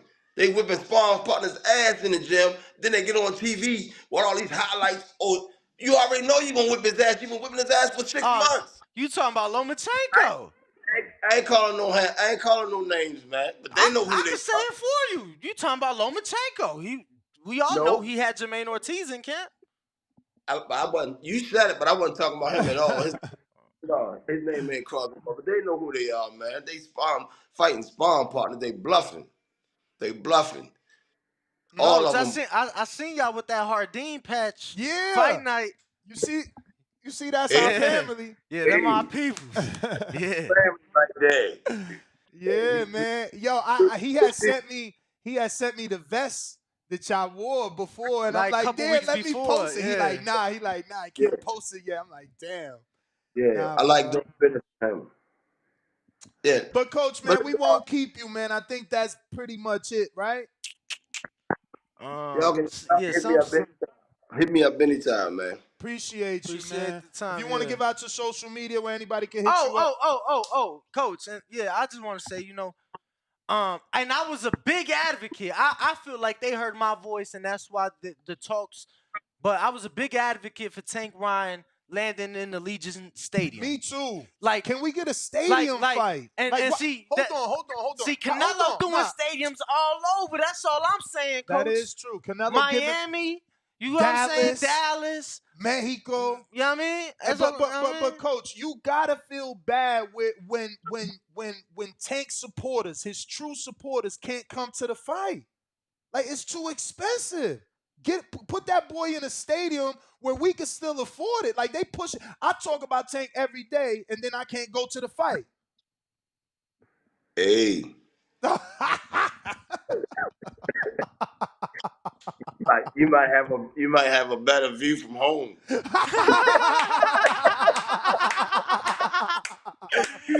yo, you funny as shit. But look, come on. Coach, the truth is, I literally tell my audience that. Like, he go to the fight. I like to be right here. I honestly do. I feel like we do get a better view, and we might get better scorecards if the judges wasn't ringside and instead had a television in a separate room where they're not affected by the audience. Right. I can't control that, man, but I understand what you're talking about. But that's all for us, Coach, man. Thank you again, man. You've been great, man. Appreciate you. I appreciate it, man. Love over hate, man. All right. Always. All right. All right. There you have it, Coach Kenny Ellis. Phone lines are open. All you got to do is press 1. We going out to Treese in Toledo, Ohio. What up? Yo. We hear you. Yo. What up, though?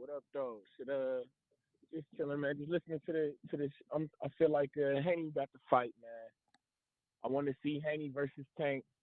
I like what Coach was saying. I feel that if Tank won't smoke with everybody, I'm with that. I like to. That's the type of shit I like to hear. You feel me? I want to see because I feel like that's the fight, man. Haney versus Tank. We get Loma out of here, man.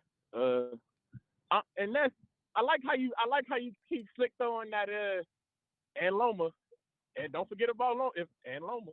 I mean, like, you got to. They call me the Haney voice, but I be trying to be neutral, and you never know. You know, Loma's tricky. This is, at the end of the day, this Devin's most experienced, most decorated, most accomplished opponent ever.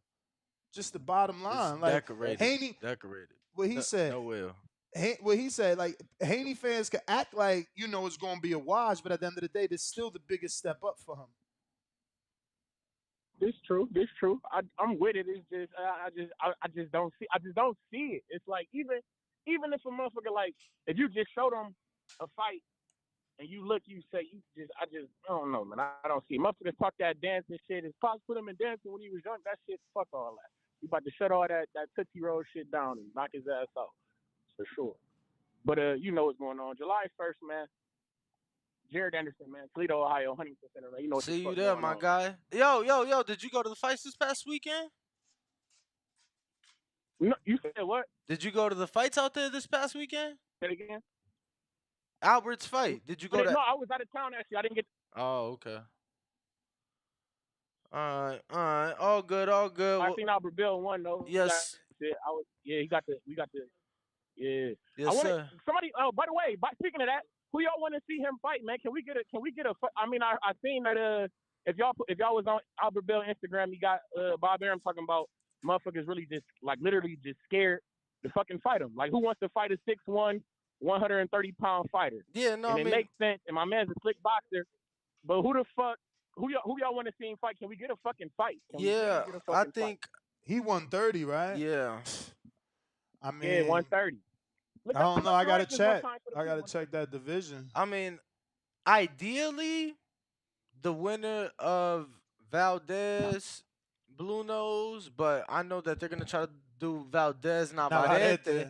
So They're Archie just Sharp, always skip over him. Archie Sharp, his best bet. If the number one guy, if he could make that happen, that would be his best bet. I would rather fight Lamont Roach. He more known than Archie Sharp, but Archie Sharp is international. Maybe he got to go over the across the board or the water.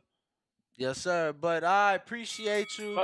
We going now to Twitter Spaces, the Discord. Be ready. We got Making Boxing. What up?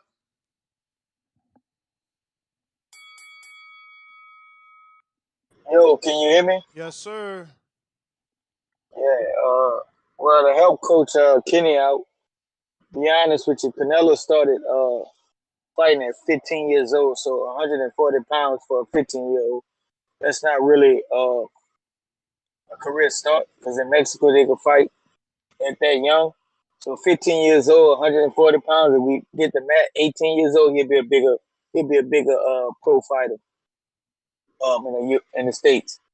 But to get back on the topic, like I said, man, I think a few years ago I'd give Lomachenko a better chance on making it a fight. The only chance I give Lomachenko beating Devin is when Devin just turned pro. So I got Devin Haney beating him probably 7 rounds to 5, giving 4 rounds the most, 4 or 5 rounds to Lomachenko at the most. But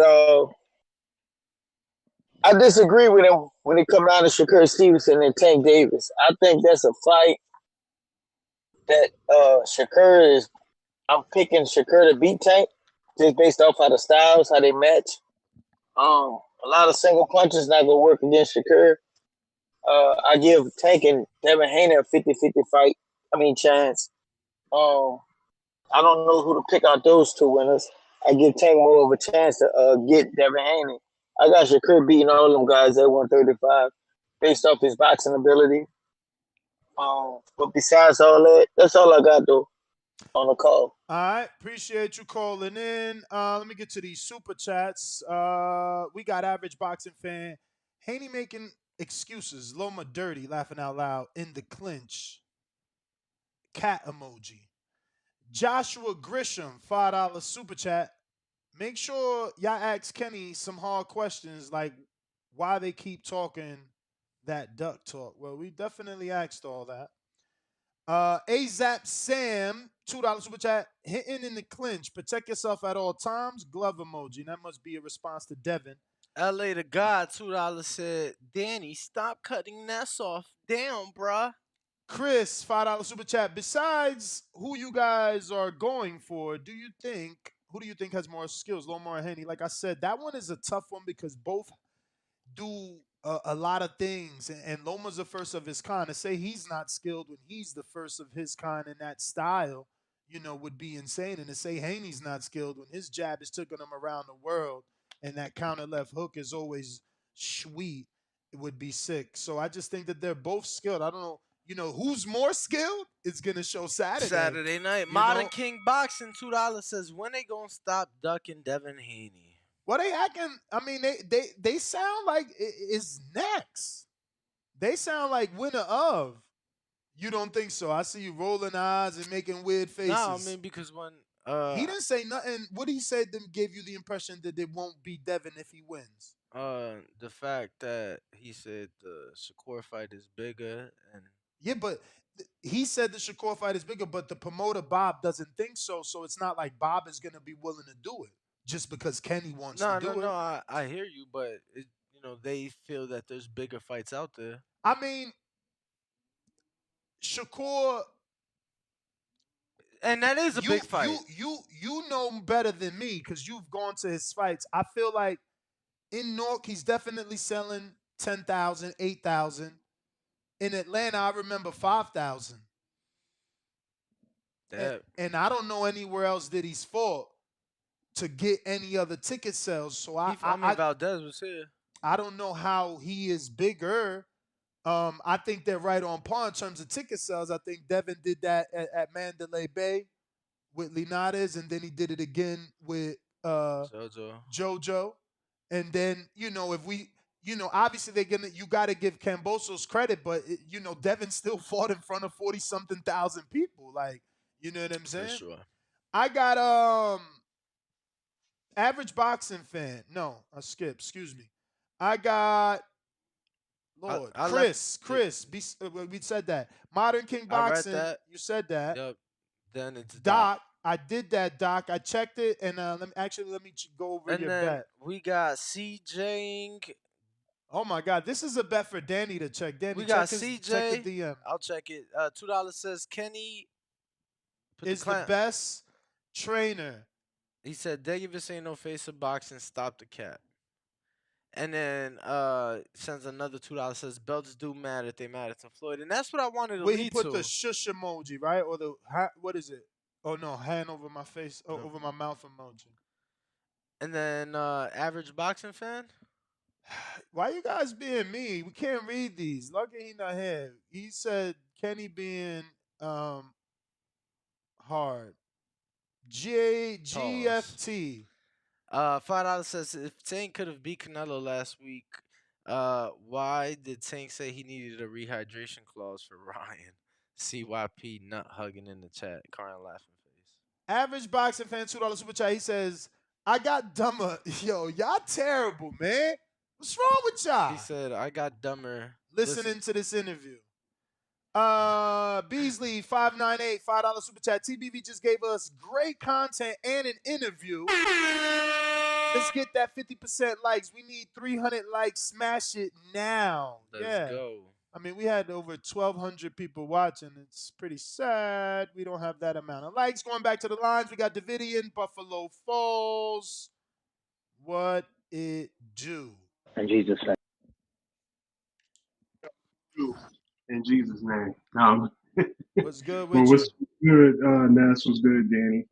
Chilling.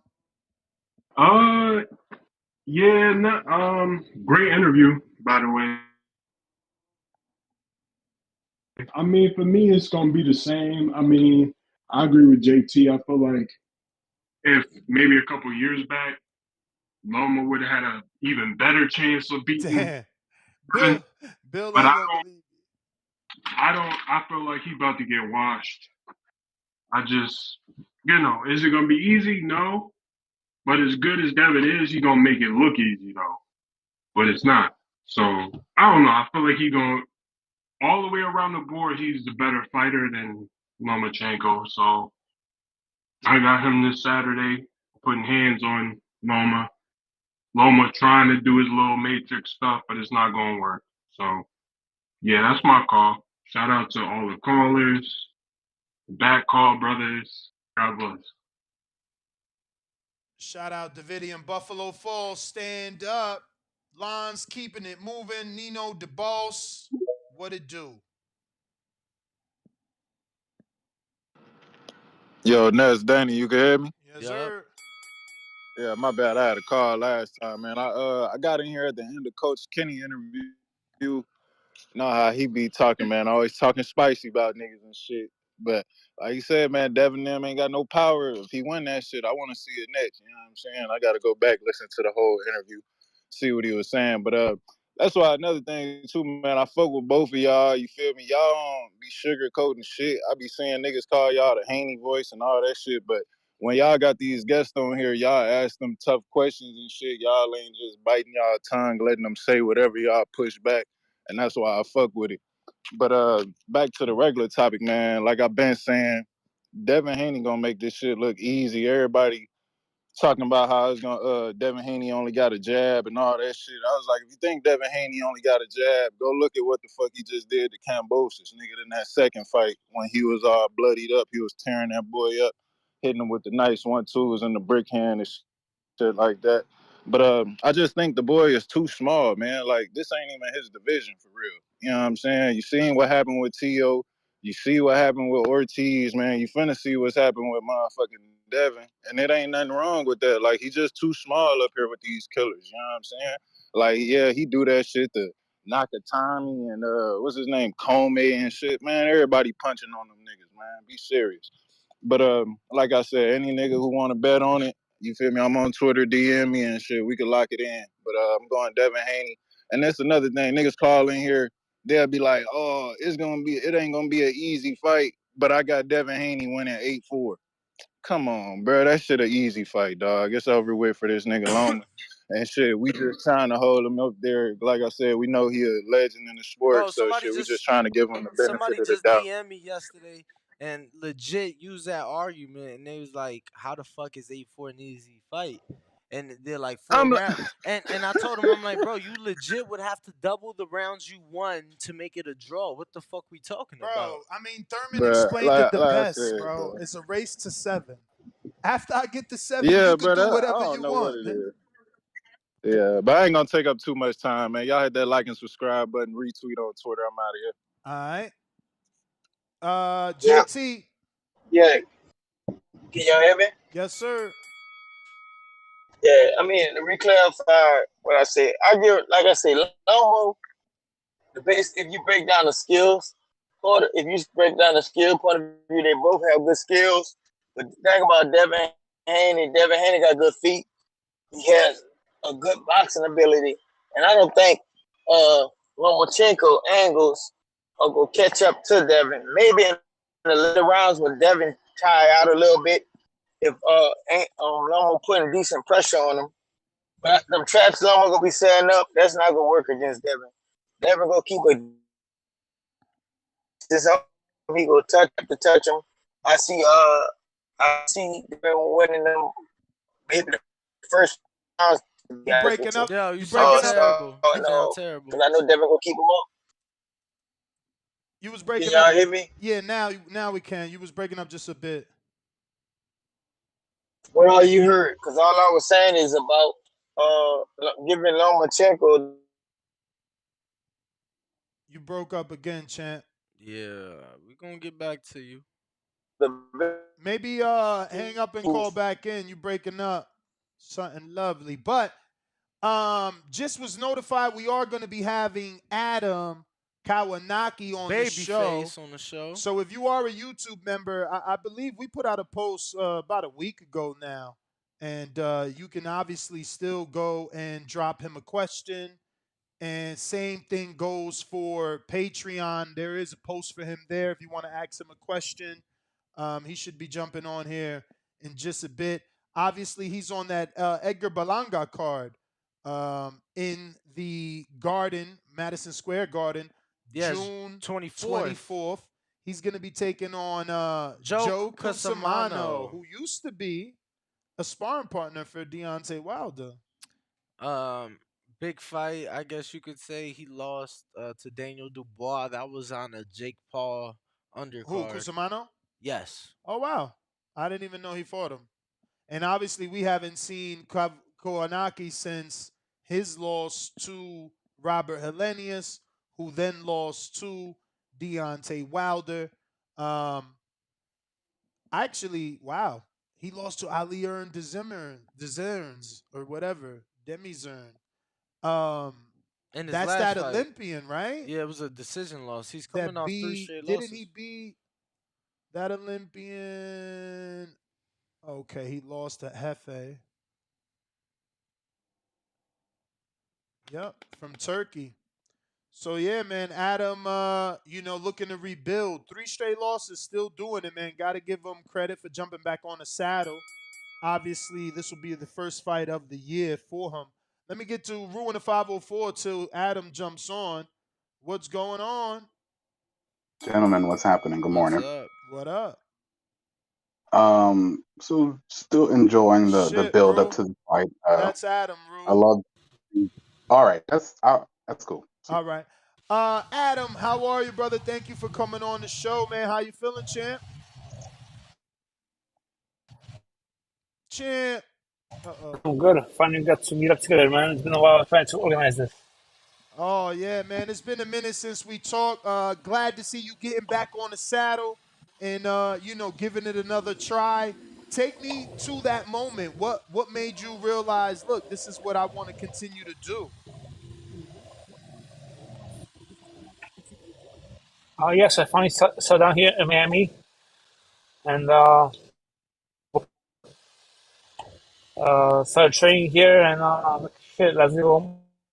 Oh, So you relocated to Miami now.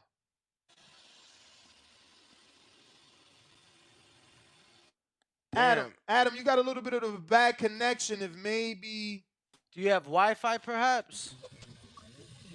Because it's pretty in and out.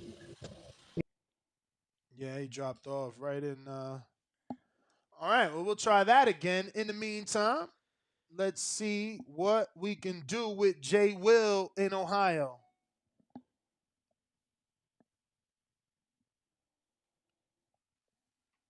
Jay Will. For sure. Let's go for back sure. to Rue. We going out to Elo. Him. Is Rue? Rue wasn't there. Oh, Rue wasn't there. All right. Elo him. Gotta unmute, champ. And if you're on our show number, you gotta press 1. Yo, What it do?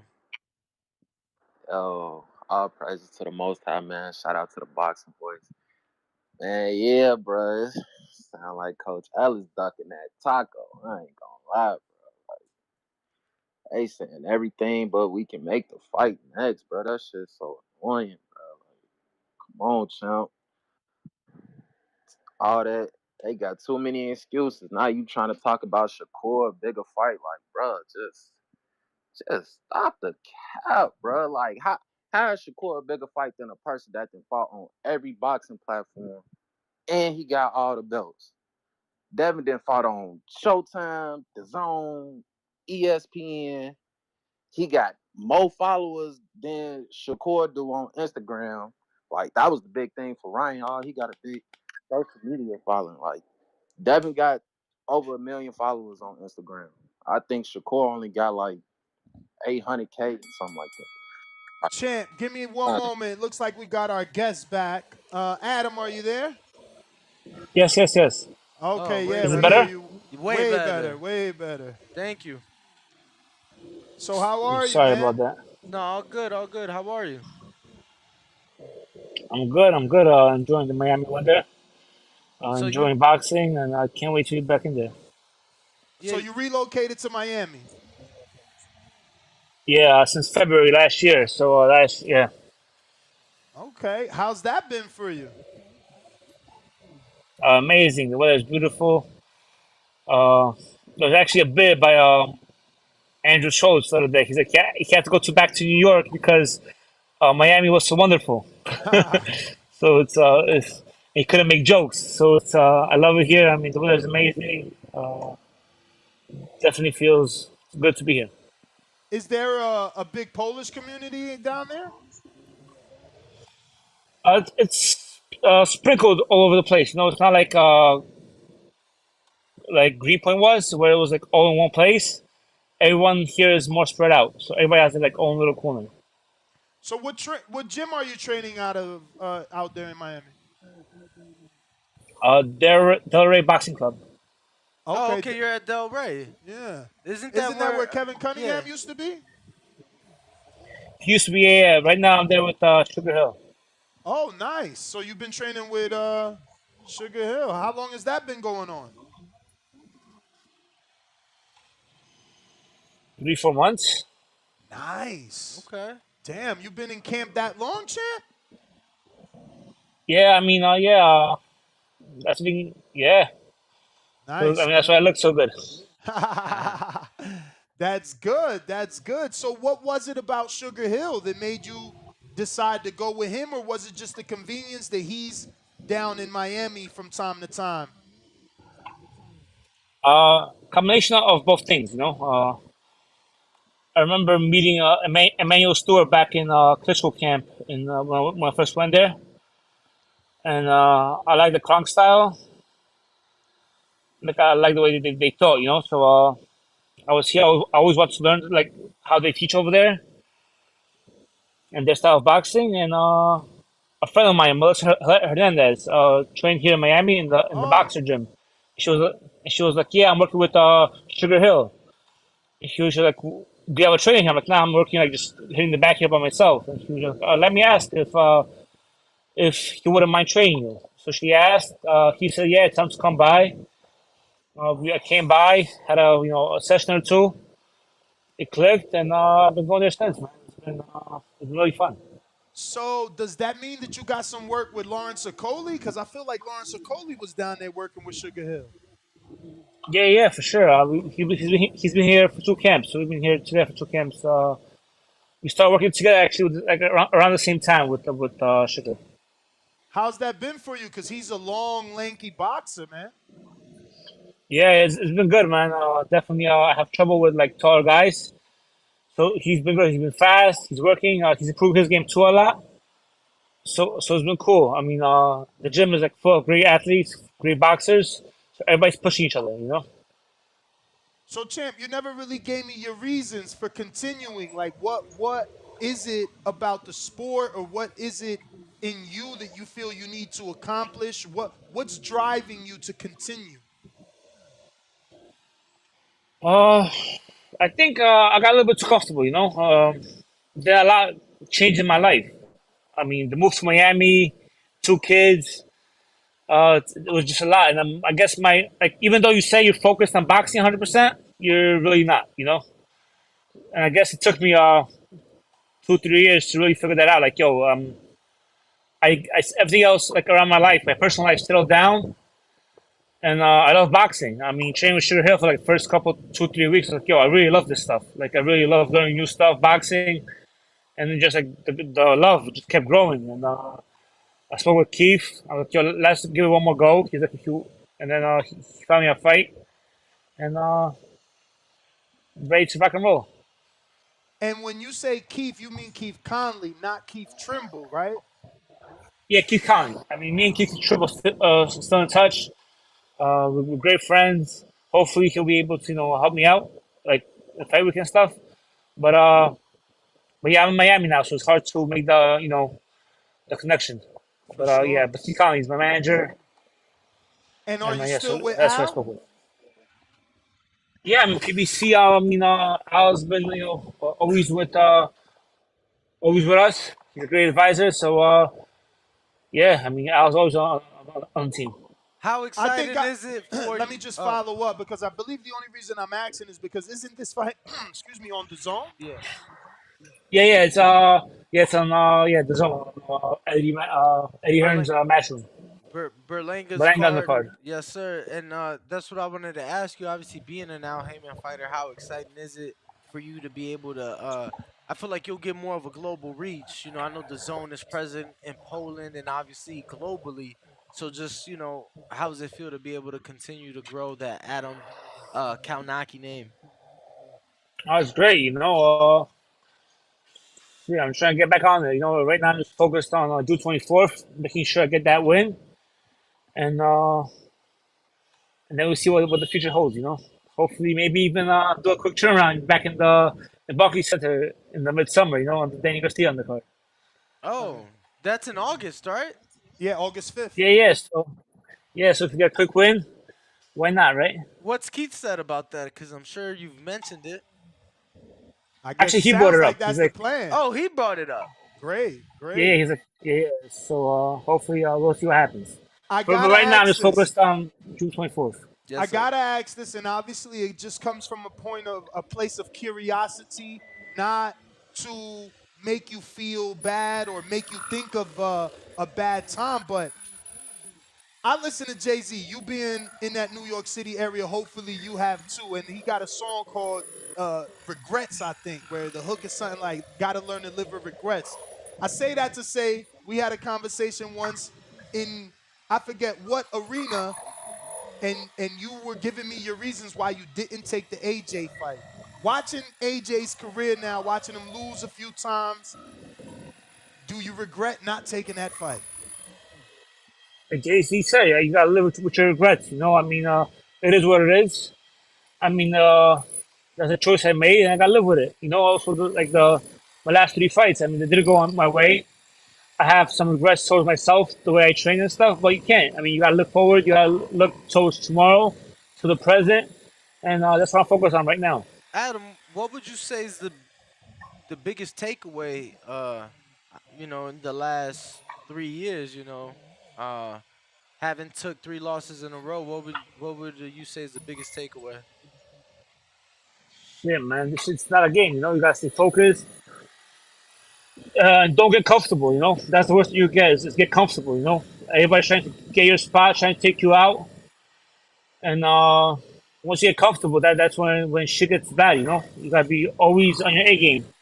And looking to like great fighters like Floyd Mayweather, like he always had that. You know, since he was a child, just training every day. And I think just I got away from that. You know, I think I got away from the training. I was just going through the motions instead of really putting in the work. So that's why I like Sugar Hill too, because he's like, yo, Adam, you gotta work. You gotta make every jab. Gotta be like you want to hurt him. You can't just go through the motions. So yeah, you just can't get comfortable, man. I got a little bit too comfortable. Got a couple questions here from the people before we wrap up. We got Christopher Riley. Would you be open to fighting Charles Martin in a rematch? Right now, I'm just looking to June 24th, man. I mean, I'm not looking past Cusimano. That's all I'm focused on right now. After the fight, shit, why not? You know. All right. We got. I'm curious, Adam. What heavyweights have you been watching lately? I know you said you're focused on the June 24th fight, but has there been any fights that have caught in the heavyweight division that have caught your attention lately? Like not a lot. Yeah, I watched the Zank fight. I mean, he did a great job against Joey Joyce. Yeah, That's that your was a pretty boy, good right? fight. You know him from your time in the Yeah, tri-state. yeah, for sure. I mean, helped get ready for my I guess my outcome against Spilka. You know, to the Southpaw. We used to come to the gym in Belmore. We used to go to war. So it was a real pleasure watching him pull off the upset. How big of a puncher is he, man? I made money on that fight. I picked him against Joyce. I knew because I spent a lot of time in his gym, and I just felt like his power would eventually get to Joyce. How strong is that? Like how powerful is he? All heavyweights are powerful, you know. And he sits down well on his punches, so he definitely has some pop.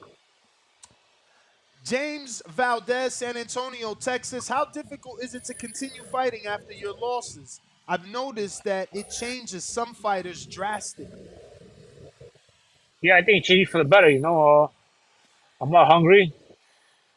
I can't wait to get back in there. You know, show what everything I've been working on, and like when I fight, people be like, "Oh shit, Adam is back." You know, it gives you more motivation than I say wait to stop.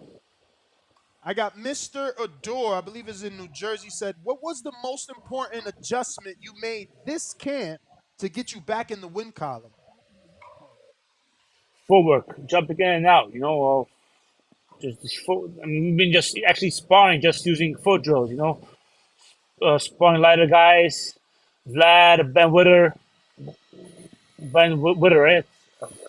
Which is that name? But yeah, Ben. Yelena, like I've been sparring a lot of guys, just working on my footwork, making sure I'm able to jump in and out. I got Kerry G that says, do you feel the speed is an issue for you as a heavyweight? Would you consider shaving maybe 4 to 7 pounds for your next fight to give you an edge in that category? Or would it adversely affect your punching power if you lost that weight? Yes, I'm 259 this morning. I was at, or this week. Yeah, I posted. Yes, I'm already like on my. I'm weighing less what I'm weighing for my last fight, so I'm definitely gonna be around 250, 255 this fight. So I'm gonna be a little bit lighter. I'm making more dynamic, and the punch power will definitely will be there. You know. I got Rod who says, if victorious, who would you like to face next? But you said you're not looking past Cusimano, which I know personally. He's been in Wilder's camp as a sparring partner. He's a common opponent with Daniel Dubois and others. So obviously you need to stay focused. But if you want to answer that one, go ahead. If not, you can No. obviously go ahead and give us your social media. Yeah, I'm just focused right now. Like I said before, Kusomano, man. I know he got good right hand. He's come to fight, man. Can't take no opponent. I remember Raj Glover told me you can't take no opponent. If you don't take an opponent seriously, he becomes a serious opponent, you know? So I'm taking it very seriously. And yeah, just tune in June 24th, you know, live on the zone. It's going to be in MSG. It's going to be, I think, a sold out crowd with me, with Berlanga and me fighting. It's definitely going to be sold out.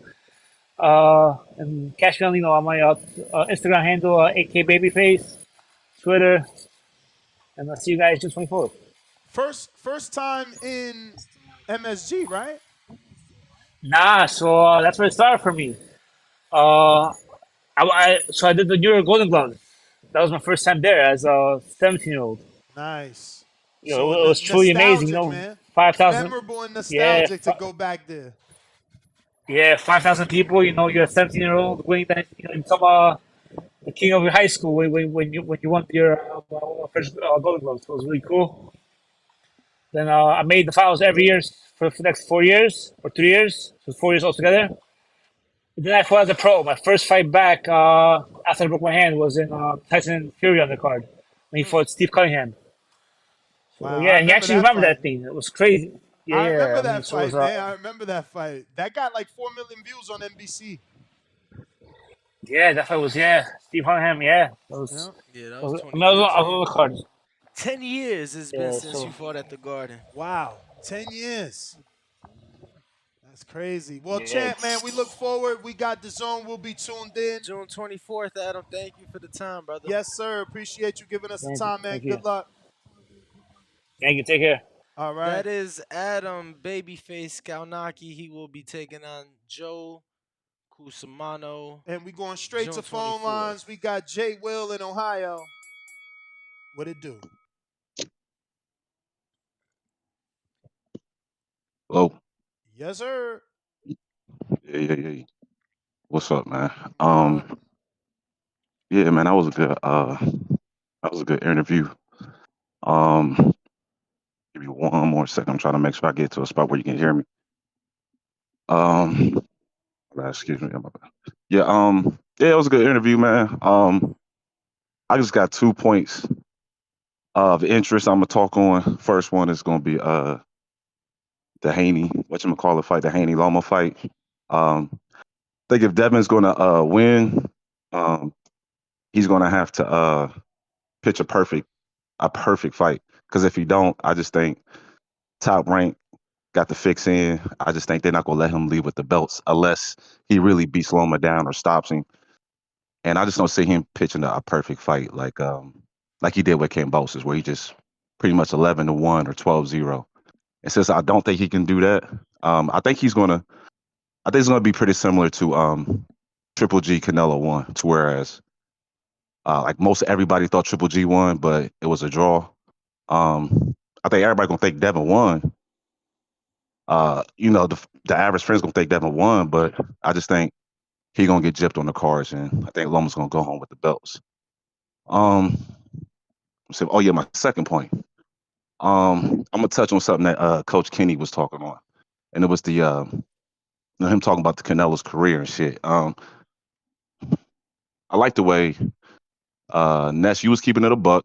Talking about he might have ducked Charlo, whatever. So I really ain't got no smoke for you. But my smoke is for Danny today, man, for once. He said for once. So yeah, for once, because I'll be riding you a little bit, Ness, with the Canelo talk. But you kept it a buck today. But I seen Danny was standing true to form, to his Canelo form. And I want to put my counter punch in my call together. So, but yeah, just let me ask you this, Danny, real quick. When do you think the Canelo era started? When did he become the face of boxing? When did he become the face of boxing? Probably Liam Smith. Nah, I would say I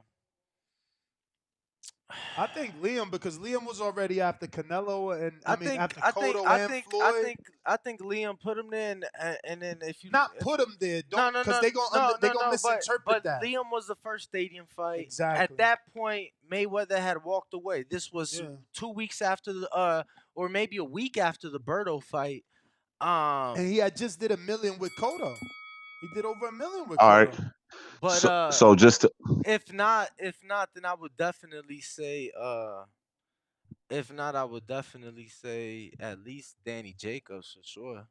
What? All right. Hell no, that's mad late. That's at 160. He already beat Gennady after that. How you not the face of boxing after beating the man? No, like, that was before Gennady. No. Oh, then yeah, Gennady then. No. No, he all right. So if you and I agree. Yeah. I would say that Canelo became the face of boxing after the May Pac fight. I give you that. So that's around the same time the Liam Smith fight. I agree. Yeah, it was. But we gonna start with that being the start of his era. And I agree, he's still the face of boxing now. Over Tank. I agree with you there. Word. But what does his era have to show? A fight with Triple G where most people thought he lost. He had a trilogy with Triple G. The third fight was very lackluster. Hold on, Chant. Let me just small rebuttal. You can't just gloss over like, a third fight where most people lost. Like, Wilder lost all his fights and we give him credit. And I mean only the fights with Fury. We give him credit for losing. We call him a warrior. We call him gangster for wanting to go out on his shield. But yet Canelo wins some of them and you're trying to discredit all of them. Just saying. Okay, I hear you. But I'm just trying to go over everything in total. So he had 3 fights with Triple G. Go over it fairly. One most people think he lost. I'm not one of those. Other than that, he has a Caleb and a Sergey. So for somebody who most Canelo fans have Canelo in their top 10 of all time. Do you think somebody who was the face of boxing and their era, for their entire era, they only got a Triple G? They only got a trilogy with Triple G. A fight with a fight with Sergey, and a fight with Caleb. But that's because you're not giving him credit for the other champions that he beat. If you wanna, like you cannot disregard Hall of Fame win over Miguel Cotto, that's you. Yeah. If you wanna disregard his win over Austin Trout, but you going backwards. Don't go backwards. If you want to disregard Callum Smith, who won the World Boxing Super Series, was the WBC Diamond and the WBA Super, and is a 68-pounder when Canelo fought him. That's on you. That shows your lack of boxing knowledge. But for a dude that started at 140, is Callum Smith a Hall of Famer? For a dude that started at 140 to go up and beat a dude at 68 with all those accolades, the Ali Trophy, the Diamond Belt, and the Super Belt, yeah, that's greater than a lot of things that other people do. Is Callum Smith a Hall of Famer though? Callum Smith was a world champion. Nah, but he's not. So he's not. So when you become the face of boxing, just the same responsibilities we're putting on Tank for fighting the top in your weight class, not just a champion here and a champion there. We're talking about elite fighters. Nobody will ever. Hold on, man. Nobody will ever consider Callum Smith an elite fighter. Nobody who knows boxing will consider Callum Smith elite. So just because you're a champion, don't mean you're elite. Okay, but you got it wrong, champ. So Mayweather is the gold standard, and Mayweather, his claim to TBE is I beat 24 champions. Not I beat 24 Hall of Famers. So stop changing the goalposts. But go ahead, Danny. You want to talk about the Callum Smith win. So you said just because you a champion, that don't make you elite. So if you're the champion in the division, what does that Active champion, not like? former champion, Like, because Floyd fought some former champions that he's don't get counting me. Was almost he undisputed? 24. Was Callum undisputed? No, that's why he did the run. But So he so was so this looked is how. at. He People was wanted My looked bad. at Go Callum. ahead. the guy. People wanted Callum to fight David. Like He was looked at But the guy in the division, yo. honestly, you And that's acting just like a one. casual That's just because one. no, no, Like, no. So this is how I kill that. This is how I kill all that champion talk. The same time when everybody was when Canelo was talking about going up to fight Macumbo. What's that one dude? that was Macumbo, that super cruiserweight and division, that new division. When no, everybody it when Canelo wasn't. was talking It's about not going a. up to fight him, How is it a new nobody was going to give division? him credit. How is it a new division, bro? it's cruiserweight and his name is Makabu. And how it Makabu, yeah, whatever, Makabu, division right? been When around he was, longer than I've hold been on, man. When alive. he was talking about fighting Makabu, everybody was like, "That's a duck move." Makabu was a champion. Makabu was a champion. Everybody wanted him to fight a more elite fighter. We don't care about going up a weight and fighting somebody not elite. You know what I'm saying? We want you to fight an elite fighter with the same skill that we think you got as the pound for pound face of boxing. Again, how is That's this? what the So how That how, is how the does bell, this though. That is goalpost? the I just bell. want to know, how does this goalpost affect the argument? I'm curious because like the argument was the face of boxing, which you made clear you agree. So I'm just curious, like where the fuck was you going with this? I don't know, but Moving on. yeah, he changed the goalposts quite a bit, and that's pretty unfair because Especially nobody wanted Robert Guerrero. Nobody. I lived that era. I covered the sport. We wasn't like, yo, fucking fight Robert Guerrero. He beat Berto. No.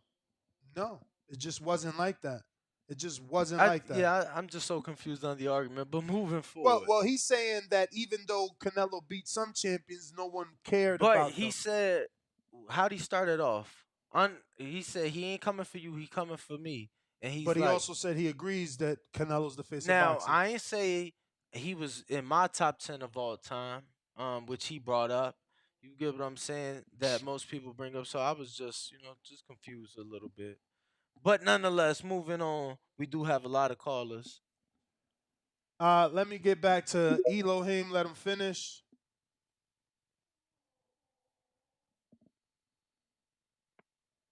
Putting half that time, champ. Yo, Yo. yeah, man. Shout out to y'all, bro. I think I got cut off earlier. Nah, like I was saying, bro. I listened to the coach Ellis interview earlier, man. It really sound like they don't want no smoke, bro. I mean, to be honest, if Devin get past Loma, there's no better opportunity for them to make that fight. I mean, Devin gonna be a free agent. He ain't stuck to no promoter. Like, it's really no excuses unless Devin saying he can't make the weight. But other than that, it's no excuses why they can't make the fight happen. So I don't know, man. Duck talk. People tired of hearing that. That's my call, though. I'm keeping it short for the day, man. Shout out to the boxing boys, man. Y'all boys do y'all thing. Shout out to you, man. We appreciate you. Appreciate everybody tuned in. Make sure to smash that like, man. Stop being stingy. Make sure you are subscribed. Hit that notification bell. Lots of content coming out this week. It is fight week. Phone lines are open. Y'all see the number 425-569-5241. Twitter Spaces and Discord. Ness, who we got? Making counterpunch. Yo, can you hear me? Yes, sir. I'm glad you got back to that caller. The question is, what he took from what Coach Kenny said, I took it different. I don't take it as a duck. He said between Shakur and Devin Haney, he said the harder fight will be Devin Haney.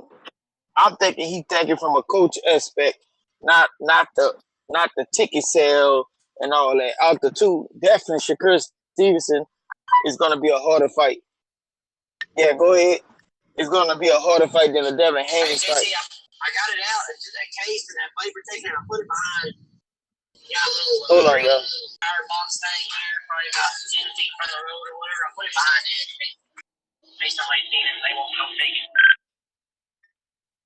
All right. Well, looks like he's got to holler at his dispatcher. While we wait for him to finish that, go ahead and hit that thumbs up button. It's going to help with the visibility of the show And shout out to all my blue collars that listen to the show, especially my truck drivers. What up? Can y'all hear me? Yes. All right, now what I was saying, basically what Kenny was saying, from a coach aspect, if you he watched a lot of film, I heard it. He said good interview by the way, Ness. He said, I think he thinks Shakur Stevenson is most definitely the harder fight for Tank, even though he still got Tank beating him. I disagree with that. But Devin Haney, he's not ducking Devin Haney. If he was ducking somebody, he'll pick I think he'll pick Devin Haney before he picks Shakur Stevenson. But that's my counter punch up. All right. We got a couple callers here. If you want to call in, the number to call 1-425-569-5241. Press 1 time. Voice your opinion right here. Voice of the People hotline. Looks like we got James. Yo. North Carolina, yes. All right, shout out to the Boxers Boys, you and Danny. Also hit that like button if y'all in here. I just wanted to touch on what the coach was talking about. I feel him on that. When we talk about Canelo, he avoided all the top U.S. fighters during those times. And then with Devin Haney, I got Devin winning. It's like a 60-40 split in my opinion. But I do think that Devin will come out to be the top fighter, the most talked about fighter more than any of them when it's all said and done. I think he'll be the only one to keep his oath at the end of the career, and we'll just see. Shout out to y'all. Appreciate you, champ. Looks like we got Demo, $2 super chat. He says Haney gonna give Loma the belt. 8-4 minimum smoke. Bet that. All right. I mean, I think the person need to bet that is you. Loma's an underdog. If you really believe that, you better be putting money on it. I'll tell you that. We going out to Big Trap Twitter.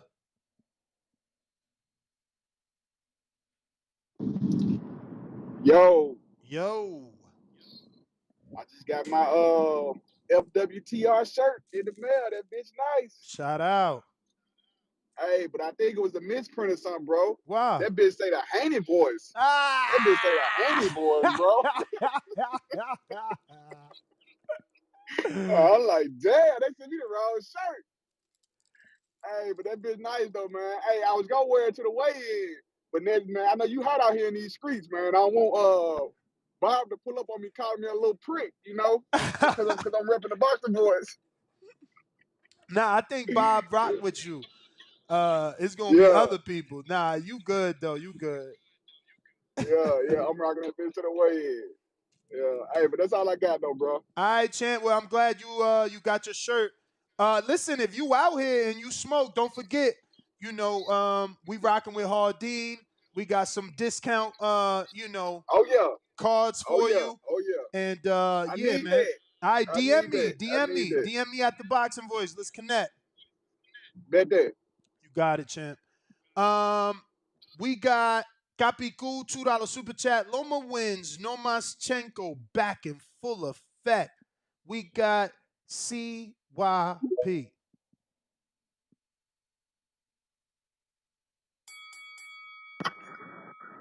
Hear ye, the face of the chat is here. Creator of the back call is here. And I'm here to represent because there's a lot of dumbass misinformation that's going on here. Robert Guerrero was a mandatory, just like Yeardom, just like Ryder. It's funny how when it's Floyd fighting this fucking Mandos, nobody wanted that fight. Nobody wanted it. And Guerrero is a better fighter than Yeardom and Ryder put together. But we screaming on Floyd, but don't say shit about Canelo and his fucking bum mandatories. Shit is crazy to me how you motherfuckers are hypocrites for one and not the other. You guys got to get your credibility together, or at least write down what you say so you don't repeat this shit and look dumb. So Repeat CYP. Go ahead.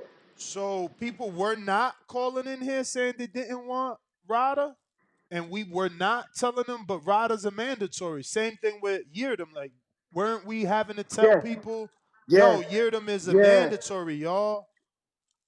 So why did you say that about Guerrero? Why did you say that about Guerrero? So what's the difference, right? Like if if the Say it opposite, about Guerrero. but Say it that's what I'm about saying. Guerrero. That's what I'm saying. When the people that call in Oh to my say God. they don't want Guerrero, Yildirim or Oh Ryder, my God. don't mention mandatory. Just like No, you're not listening. Velasquez. Just You're like doing this on purpose. Velasquez You're when doing this Terrence on fights purpose. those guys. You're doing it on purpose. Okay, I'm You just didn't saying. tell people. You didn't tell people Guerrero was a mandatory. I did. You tell people that Yeardom is a mandatory. You tell people that Ryder is a mandatory. You don't tell them Guerrero was a mandatory. I do. And that's what I'm saying. Just like y'all don't say those guys are mandatories. Y'all just say, who's this bum Yildirim? Why is he fighting Ryder? Right? Isn't it the It's your same? show. You're supposed to be the expert. You're supposed to let them know. That's your job, not mine. I'm not Matter of saying fact, I'm man, supposed to somebody let give them me know. $5. Somebody give me $5 for my trouble because I'm doing too much for this show. I need $5 for letting y'all know that Guerrero was a mandatory since Ness didn't want to tell y'all for some weird reason. You know why you didn't want to The tell him? same weird reason no one brings up Yildirim and Ryder being a See, mandatory. man, it sounded to me like you snitching on other people to protect yourself. Whatever You you the want. one. Whatever You you the want to one. You call the it. one should have said it. Whatever You the you one want to should have told call him it, that. but we both know that that's what happens. But if you Oh don't yeah, want to that's what admit happened it, on that's the show. okay. You You're don't want right. to admit it, that's Cool, okay. cool, cool. I won't admit the fact that when it comes to certain people, you remember everything. When it comes to others, you forget everything. This is a fact. Just Now I'm like gonna jump you. onto this. Just like you. You're right. No, I remember it all. I never said he wasn't no fucking You mandatory. I never you said that. never say that Yildirim or Ryder was a mandatory. That's not what you I always calling say him that shit. saying. I always say that. Always say that. You don't give him a pardon. You don't be like, well, you know it's his mandatory, y'all. Stop getting mad at Canelo. I never cared about him fighting Ryder. I never complained about that shit once. Run it back, partner. You confused. I don't care about who Canelo fight. I don't care that he fought Ryder. I never complained about that fight. You got the wrong dude. I told you Canelo could do what he want to do after fighting Bivol. I always said you deserve a nice fight after you fight a big fight. I've said that for 4 years. Don't be trying to get me caught up. I do this. Face in the chat, I'm gone. Y'all want me back? $5. Yeah, I just I don't know. It's very convenient. People like to say that Ryder and Yildirim are not good opponents, yet those guys were mandatories. But in the case of Crawford and others, when they fight their mandatories, it's okay because it's a mandatory. Nike Hendricks, what up?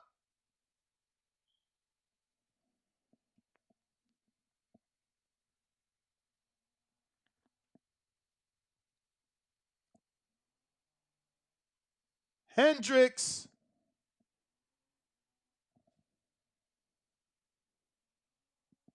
Brandon in Cincinnati.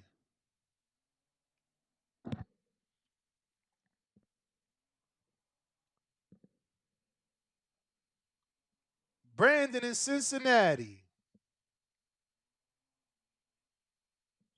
All right. We got Tran, Tyron. Tyron, what up, my man? Tyron, oh my God. Yo, good, Danny, good, man. What up? TGG, how y'all? Hey, man, how y'all feeling? Chilling. That's good, man. Yeah, man, I don't get how, people call in and try to, dissect Canelo, resume. It's been going on for a while. It's sickening. It's crazy, than other fighters. It's different. Like, I was listening to, I think, the end of the interview y'all had with Kenny, and he was trying to say, Canelo fighting welterweight, all this and all that, but it's like, look at your fight doing. Look what Tank is doing. Tank is moving people up, bringing them down. So it's not like, Tank is fighting guys in his weight class and stuff like that. But as far as the low man Haney, I think it's going to be interesting, man. I saw a couple clips of Haney was, pushing his narrative that Loma's a dirty fighter and this and that, which I never saw Loma to be a dirty fighter. So that's kind of, I feel like an excuse that Haney's trying to, cook up if he loses. Also, I'm interested to see how Haney looks on the weigh-in. I think Loma looks ready right now. He looks full, healthy.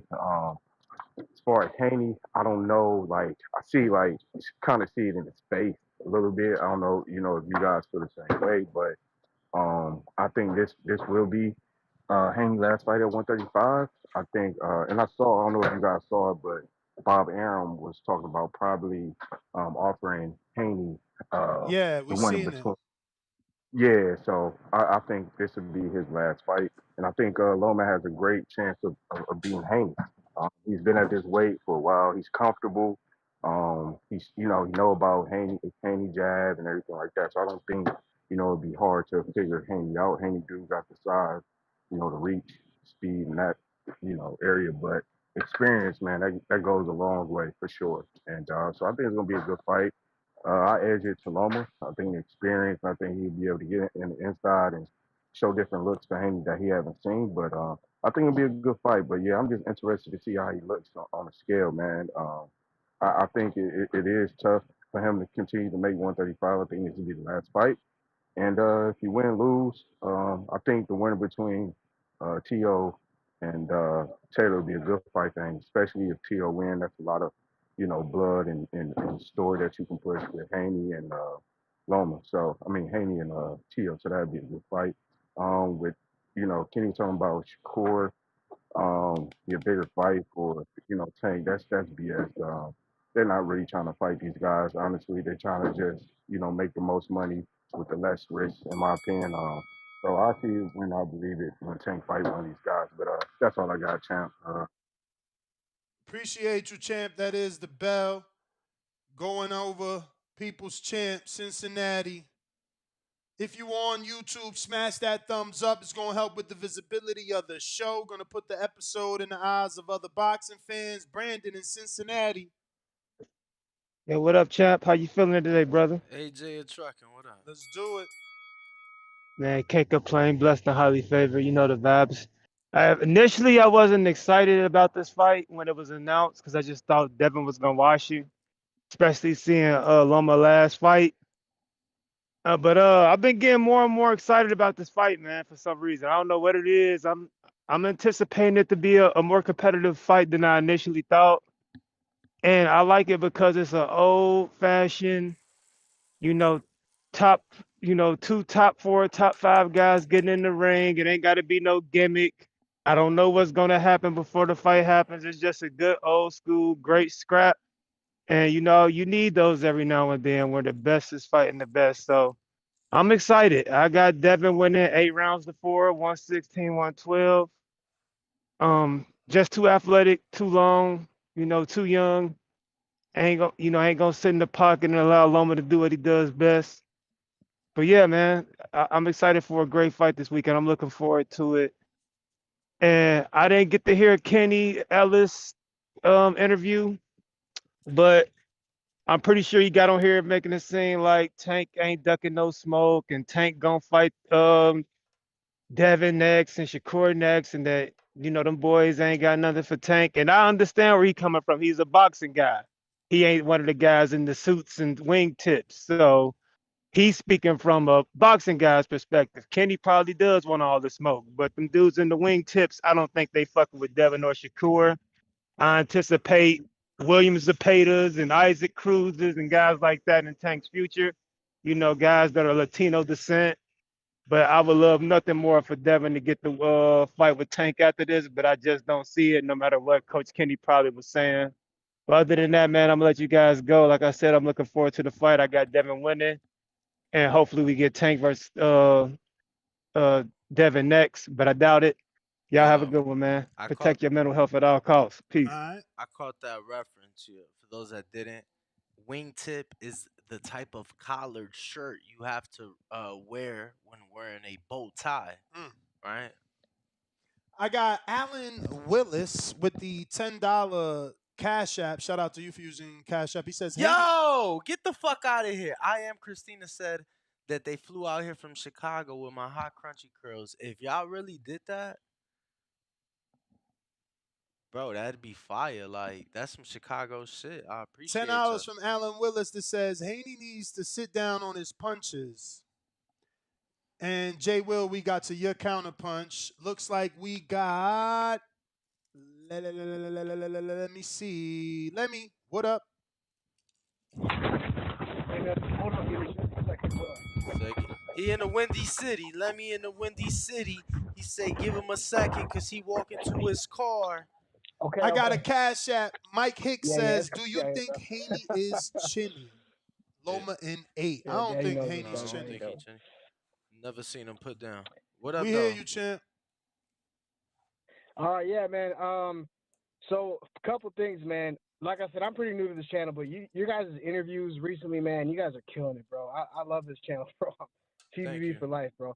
Thank you. But Thank you. dude, I wanted to talk about that one interview y'all had with the Mongolian mole. Yes. Was he saying that he believes, in his opinion, after sparring both Haney and Shakur, that he thinks Haney's a stronger overall boxer? Is that what he was trying to tell you guys? Wait, so the second interview dropped already? I saw it. I don't know. I saw something, and yeah, I think so. That's what I saw. Well, yeah, because There's two interviews. the first interview he believes Right. he believes Shakur Yep. would beat Devin, but that was before he ever sparred Devin. Then he sparred Devin for a week and a half straight, and he might have Yes. changed his mind. But you Yes. got to check out the interview. So he thinks Haney's just a general overall better boxer. Like, what did he kind of describe? But mean, you guys gotta cut you it off gotta shortly after. I understand. don't know. Listen, you gotta understand this. He hasn't been in the ring with Shakur since the Olympics.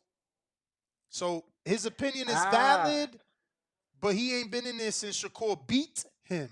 But before he got in there with Haney, I was cunning enough to interview him and get his thoughts. And he thought, yeah, no, Shakur's a better boxer than Haney and he'll beat Haney. But then after sparring, maybe things changed. Right. Dude, man, you guys are just like masterful interviews, man. I just love the way you guys are doing that. Keep that up, bro. That's gonna get this channel popping for real. But okay, so that fight he's talking about with Shakur was an old fight. I was like, damn, man, maybe I got to start rethinking Shakur over here. He really thinks Haney's that much better. But you're right. Okay, if it was like Olympics, that time, then for sure. Yeah, And that was 7 years ago. the whole thing with the whole thing with Kenny Ellis. First off, I like him better than Calvin Ford. I feel like he's a little more real. It's hard. Calvin Ford gets offended too easily, man. I feel like you can't get much out of him. He's like, you're hitting my youngin. Stop talking about me. Like, bro, shut up, man. We're just trying to get information. But anyway, I think that they actually prefer Shakur because they know it's a better fight. I think that's serious. Well, it's also a southpaw, so Less complications as a you're southpaw.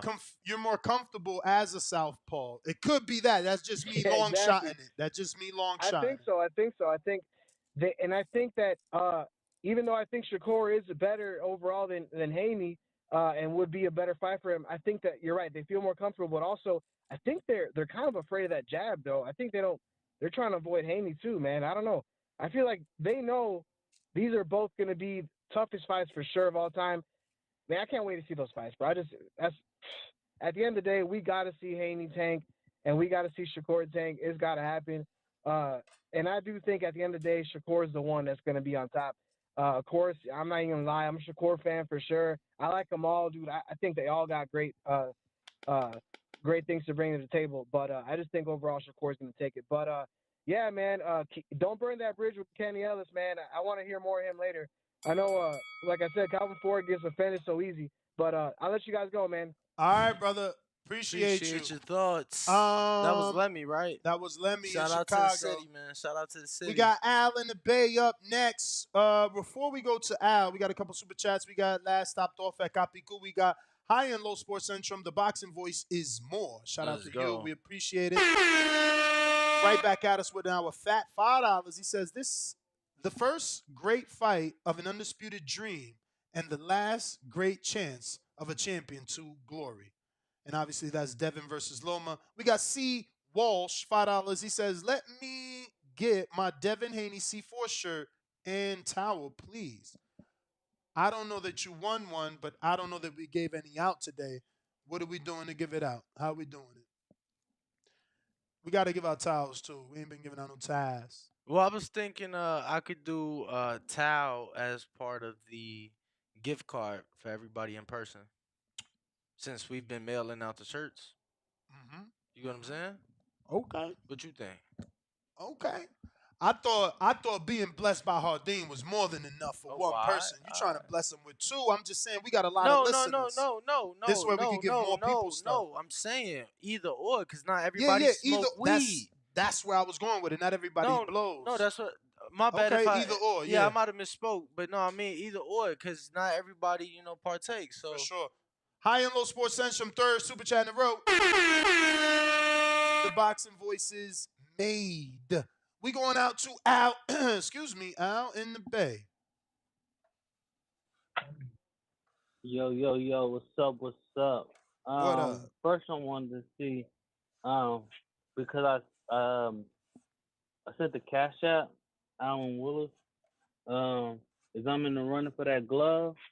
Oh, you ain't say you wanted the glove, but I'll put you in there. It's only you and Okay. Bones 13. Yeah, I see it.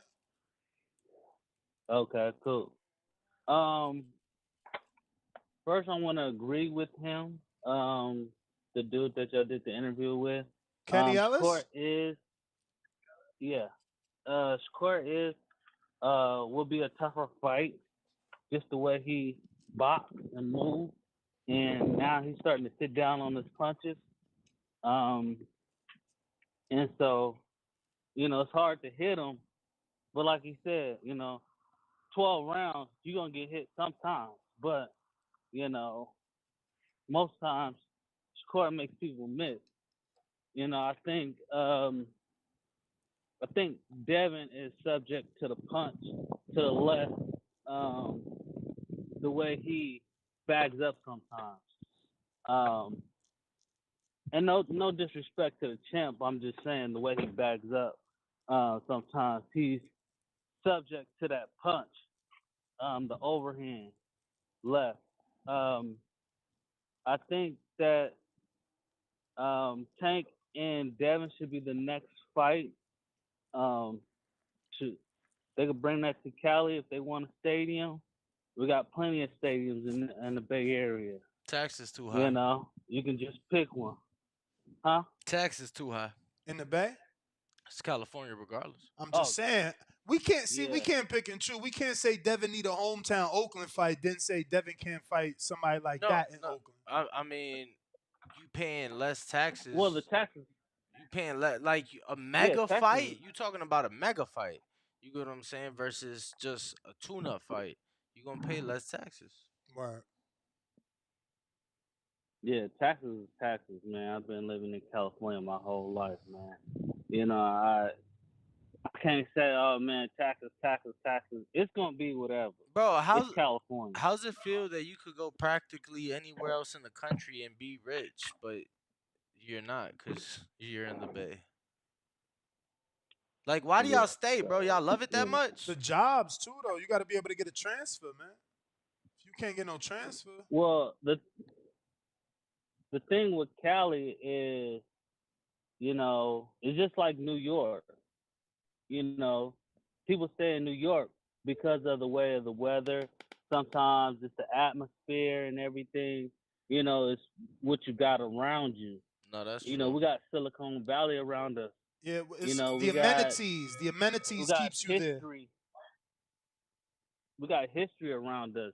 You go to. That's the bell, champy champ. That's the bell. I got Rocky, right?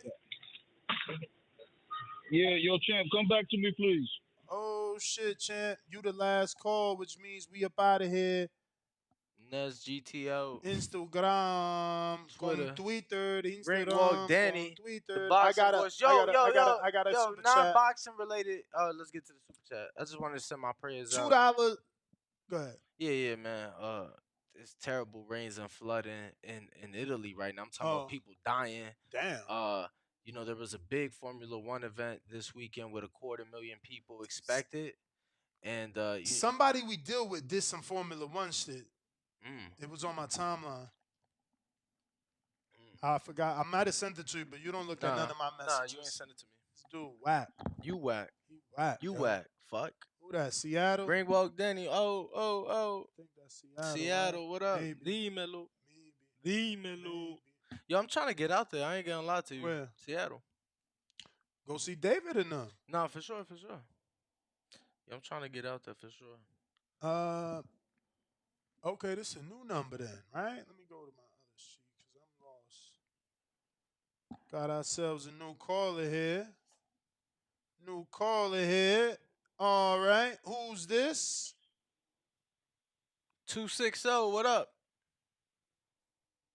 Yeah, Cheer. this Roscoe. Roscoe. What up? Chicken and waffles. No.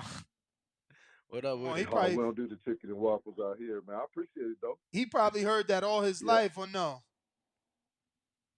Nah. How old are you? How Nah. old are you? I know what he did here. How old are you? I'm 46. Oh man, so you heard Roscoe Pico Train. Yeah, but I ain't white. I appreciate that too. Yo, that's true. What show is that? Ain't that the car show? Nah, Like something that's Dukes The of Hazzard. Dukes of Hazzard, right? Dukes of Hazzard, baby. Dukes of Hazzard. You in Indiana? he said.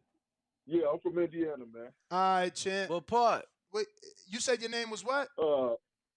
Roscoe. Roscoe. I'm from Fort Wayne. Yo, Yeah, shout so I'm out. from up north. Nah, I know travel Fort through Wayne really Chicago. well. I know Fort Wayne really well. Shout out to Danny, a Fort Wayne. military man. Yup. Was Yeah, deployed with a yeah, Fort Wayne yeah, unit before, saving their lives and yeah, shit. What up, though, champ? Talk to yeah. us. Yeah. I really appreciate y'all show, man. I love everything that y'all doing. I've been wanting to call in for a while. I just got a couple quick points. I really like Devin a lot. I was very high on Tank for a while. It just doesn't seem like he's been wanting to try to fight the top tier guys, in my opinion. I do have Devin beating Loma this weekend. Another thing that I had wanted to touch on, Tank's team, they kind of moved the goalpost a lot. I do believe that Devin and Tank would do wonderful numbers, and that's black on black. You know, we another thing that I wanted to touch on was I think that the champions, like us trying to push the fighters to fight each other, you know, I don't really see that working. I think we should push for the sanctioning bodies to have like allow the champions to mandate each other for that undisputed, you know, position. And then if it doesn't happen, then you know, I believe that like maybe 30% of the purse could be taken away from the individuals like Tank, you know, and I love that guy, you know, but I just feel like, you know, I would like to see him fighting more of the best people out there. But, you know, I really would like to see, you know, these top fights. And I think if you go after their money, you know, then that's the way to get them, you know, intertwined in the ring. All right, champ. Appreciate you calling in, man. Looking forward to Definitely, you man. continuing to call. Shout out to Indiana, man. Phone lines just got Yep. lit. Them Shit, Indianimals. crazy. We got Hawk, Maryland. Yo, TBV, what up, Ness? How you doing, Ring Walk? What up with it? Hey, too much, man. I hear all the drama about who they gonna fight next, but man, I think everybody need to stay focused, man. I'm a Devin Haney fan, been forever, but this kid, this Lomachenko, man, it's two major things when it comes to a fight. I've been watching fights for 30 years, man, 40 years, some shit like that. But anyway, when you got two top fighters, it's only two real things that make a fight the fight is going to be really good. And that's when both fighters have heart and both fighters have the skill to back up the heart and confidence, and the skill to back up the heart and confidence. Like Ryan Garcia and Tank, Ryan had the heart and the confidence, but he ain't had the skill. We knew that going in. But in this fight, everybody's saying Devin Haney wash. I'm with Devin Haney. But I'm telling you, I don't believe there will be no washing in this fight because both fighters, after watching Lomachenko, the grand rivals, when I watched him talk and I seen his body language and Devin was setting up the the referee's instructions for when they're about to come out for that fight. You're gonna tell the referee what his coach is to watch out for that holding and hitting off the brakes. So he's setting that up because he said that to him. So they're gonna be watching for that. But I mean, to think it's going to be a wash, I think that's crazy. They both have a lot of skill, and what Loma got like 400 amateur fights in different countries and stuff in front of people. So all that got to be noted. I just don't think it's going to be a wash. I think it's going to be a hell of a fight. And you got two fighters who come to fight and got the skill to win. So yeah, this is going to be a fight. So I'm going definitely tune in for this one. And I just can't wait for this fight. I'm Devin Haney, but I don't know. It's going to be a hell of a fight. So yeah, this the kind of fights we need. But TBV, number one. Ho, I'm out. appreciate you, man. Just want to tell you guys to make sure you tune in for our 12 p.m. Pacific Standard Time show. It's going to be huge. I mean, breaking news, something very big. I'm going to take a chance and roll the dice. I'm being told some stuff. It should be confirmed tomorrow, but I'm going to roll the dice that my source is right. Huge news. Huge news. 12 o'clock. It's going down. Huge news. People not going to believe High it. and Low Sports Centrum, $5. The boxing voice only for friends to go high in life and success and happiness. Huge news. I'm telling Yo, you. King Rico, Yo, what up? man, I finally got the opportunity to call on my Kenichi Bear, so I don't know if my audio Oh, is a little clearer. Crystal and clear. it Yeah, yeah. is. You see that we don't be lying? That's crazy. Shout out to So, you. man, what I wanted to say is we've seen people break the Lomachenko combination. He has losses. We never seen anyone break the Devin Haney combination. And that's what we want to see. I don't know if it can be done. If he make Loma fight on his back foot, it's gonna be a long day for Lomachenko. We seen it. We seen it in the past. So that's what I'm expecting. I love the interview that he did with the pivot yesterday. I watched the GQ interview, him showing off his jury and everything. I think that's gonna bring more eyes to the fight. I think he's trying to do his best to Bruh, sell the fight. that was so much money. I ain't gonna front. Yeah, Yo, that shit was so much. I'm yeah. shocked he did that. I don't think Floyd ever did that, right? Like Floyd don't tell you how much his shit costs. Hell yeah, he brag No. about his $18 million watch all the time. Yeah, but one piece, not every piece, yo. He had that shit all out there. I mean, that's like the True. whole point of the show. Really? I never seen And that. On I never the seen that. rocks. Oh, so the rock signifies jewelry. The jewelry, the diamonds. Damn. This I see. I never seen that. Yeah, I never seen it. that is the whole purpose of it. Yep. Never seen it, man.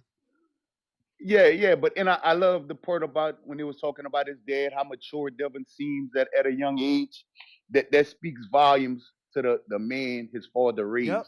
You know what I'm saying? So I just want to shout Bill Haney out for everything, because everything people want to talk about these days about how the black father's not present. That man father is present in his life. And if something happens, his father's gonna know what to tell his son in that situation to get him out of it.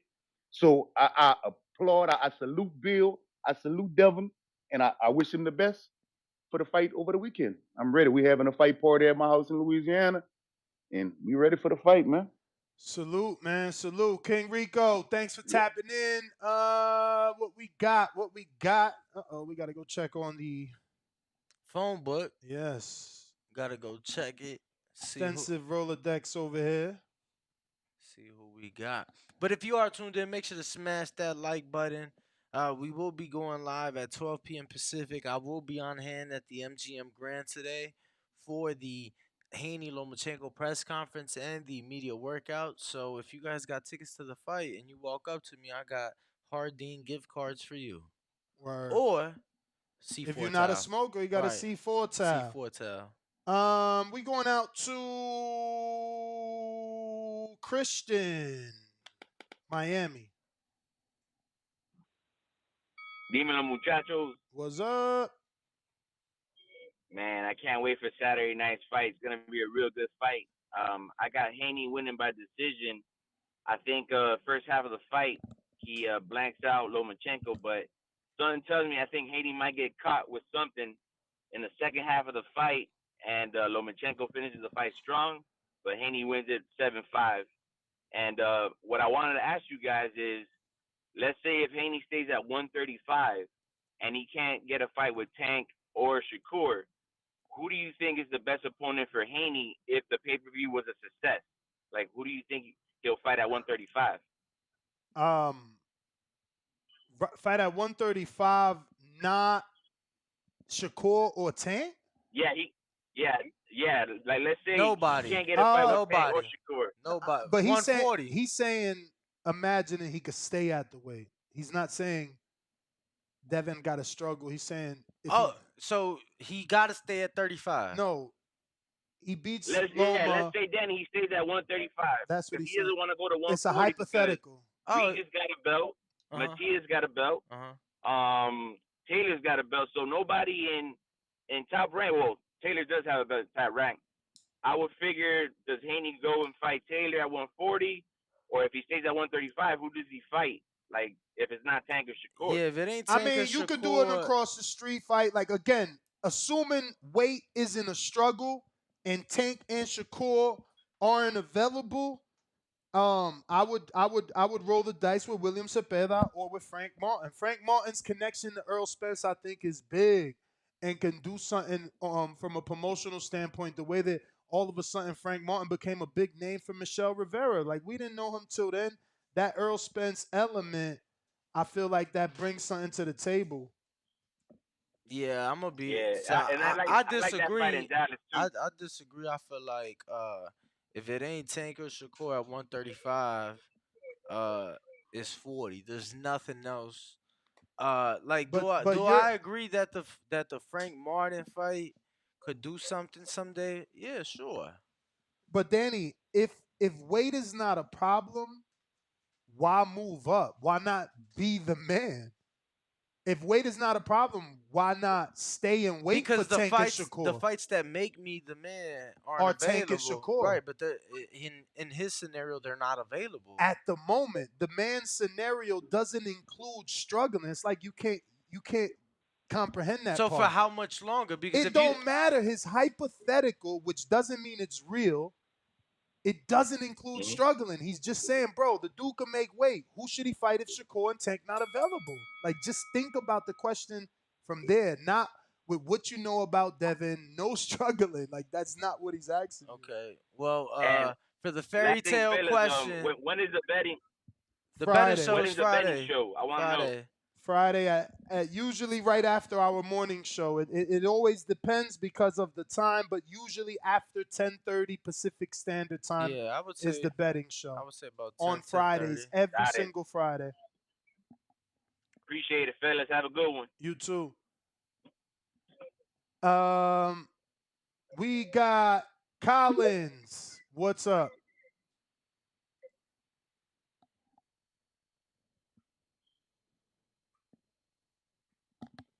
Collins What's up, brother? Fine. Hello.